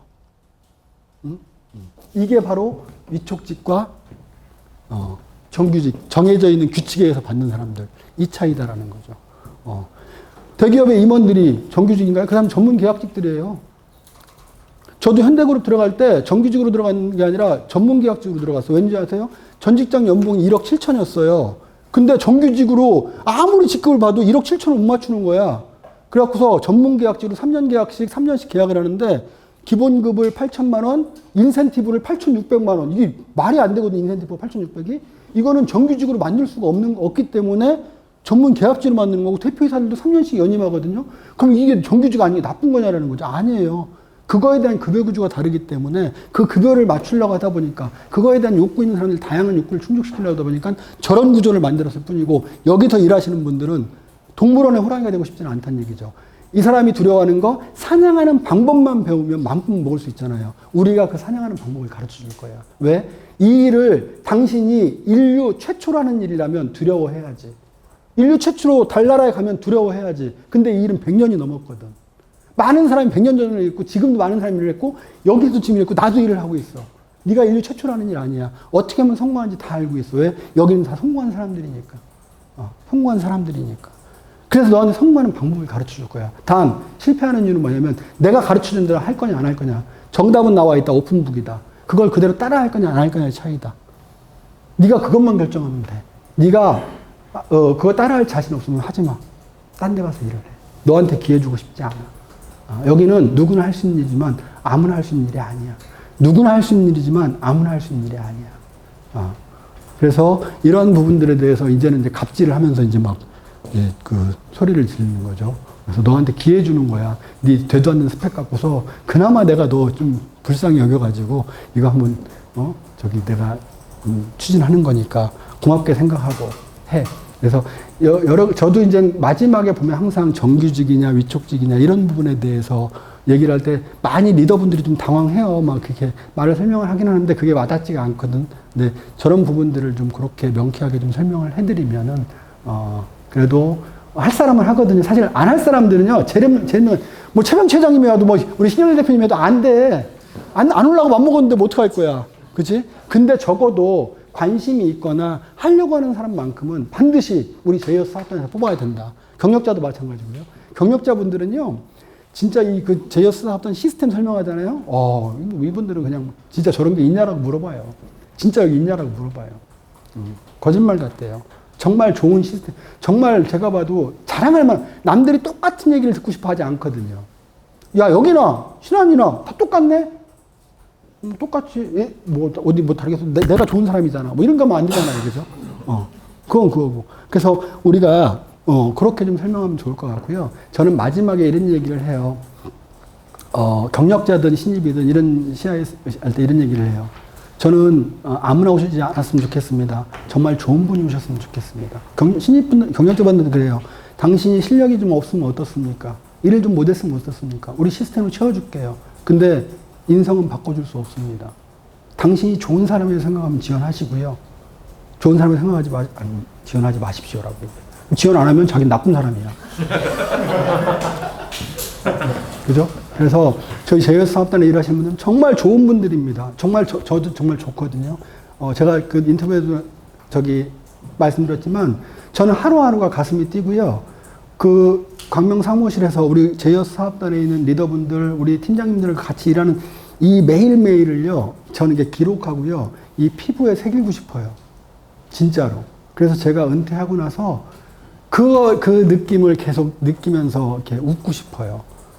정말 좋은 조직에 와서 저도 일을 하고 있고, 그래서 너무 감사하고요. 그래서 저는 여러분들이 리크루팅도 급하지만 정말 좋은 분들이 오셨으면 좋겠다. 그러고서 그랬더니 전에 한번 경력자분이 그러시더라고요. 이런 말씀 해주신 건 처음 봤습니다. 업적 얼마 했어? 몇 명 데리고 올 거냐만 물어보지. 좋은 사람이냐고 물어보는 건 저는 처음 봤습니다. 그럼 저 좋은 사람 맞습니다. 그러더라고요. 그럼 내가 마지막에 이래요. 저는 마음에 드세요? 그러면 이사님 마음에 들어요. 그러면 제 손 잡으세요. 제 손 잡으세요. 우리 고민을 하는 거. 그럼 뭐냐면 이 손 당신이 놓기 전까지 제가 놓지 않을 겁니다. 그럼 그냥 크로징 하는 거지 뭐. 마지막에는 항상 감성 터치다. 그죠? 중간 설명은 이성적인데 내가 이성적이더라도 조금 감성적으로 바뀌세요 좀. 난 뭐 T형이야 뭐 이거 하지 마시고 감성적인 게 뭐죠? 무슨 형이죠? F형. F형인 것처럼 좀 연기하셔야 돼. 우리 그거 하셔야 되거든요. 그죠? 약간 이렇게 눈물도 좀 흘리지 않으면 내가 좀 흘려가면서 눈물 촉촉하게 그럼 뭐 그 사람도 이제 나하고 동화를 촉촉하게.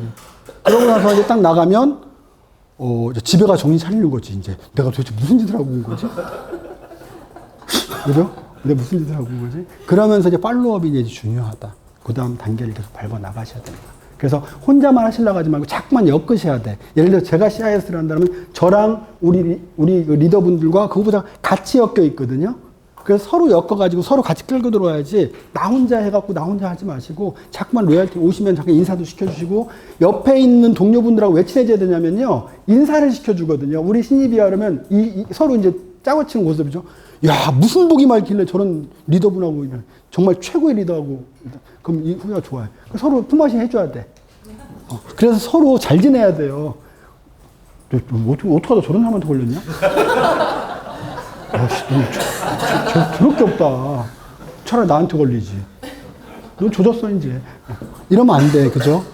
서로 친하게 지내셔야 되고요. 우리 리더는 오버라이드를 먹고 사는 사람이 아니에요. 평판을 먹고 사는 사람들이에요. 모르겠어요. 저도 19년 동안 이 업계에 있으면서 적어도 욕은 안 먹었거든요. 지금도 많은 사람들 오랜만에 만나도 한 년 후에도 욕하는 사람은 거의 없을 거예요. 그렇게 살길 잘했다 싶어요. 우리 대표님 항상 기버 얘기 하잖아요. 조금 내가 손해보고 살길 잘했다. 그랬더니 더 많은 걸 얻더라고요. 정말 더 어떤 형태로든지 더 많은 걸 얻더라고요. 그죠? 그래서 우리도 신영 대표하고 또 3년 만에 이렇게 만나고 좋잖아요. 그죠?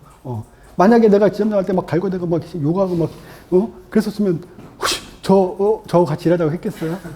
그죠? 제가 우리 신경님 대표한테 그런 문자를 썼네요, 밤에. 저는, 대표님, 제 보스니까, 대표님, 저는 그때 신경열 팀장을 뽑았던 게 아니라 저의 미래의 리더를 뽑았던 것 같습니다. 이 문자를 보냈어요. 근데 생각해보니까 그런 것 같아. 제 미래의 리더를 뽑았던 것 같아. 큰 조직의 리더를 이끌 그 리더를 제가 뽑았던 것 같아. 그게 제가 리크루팅은 참 위대한 거다. 리크루팅은 참 경이롭다라는 게 그런 거예요. 여러분들이 뽑은 사람들 중에서 앞으로 이 세대를 또 이끌어갈 리더를 잘 키우셔야 돼요.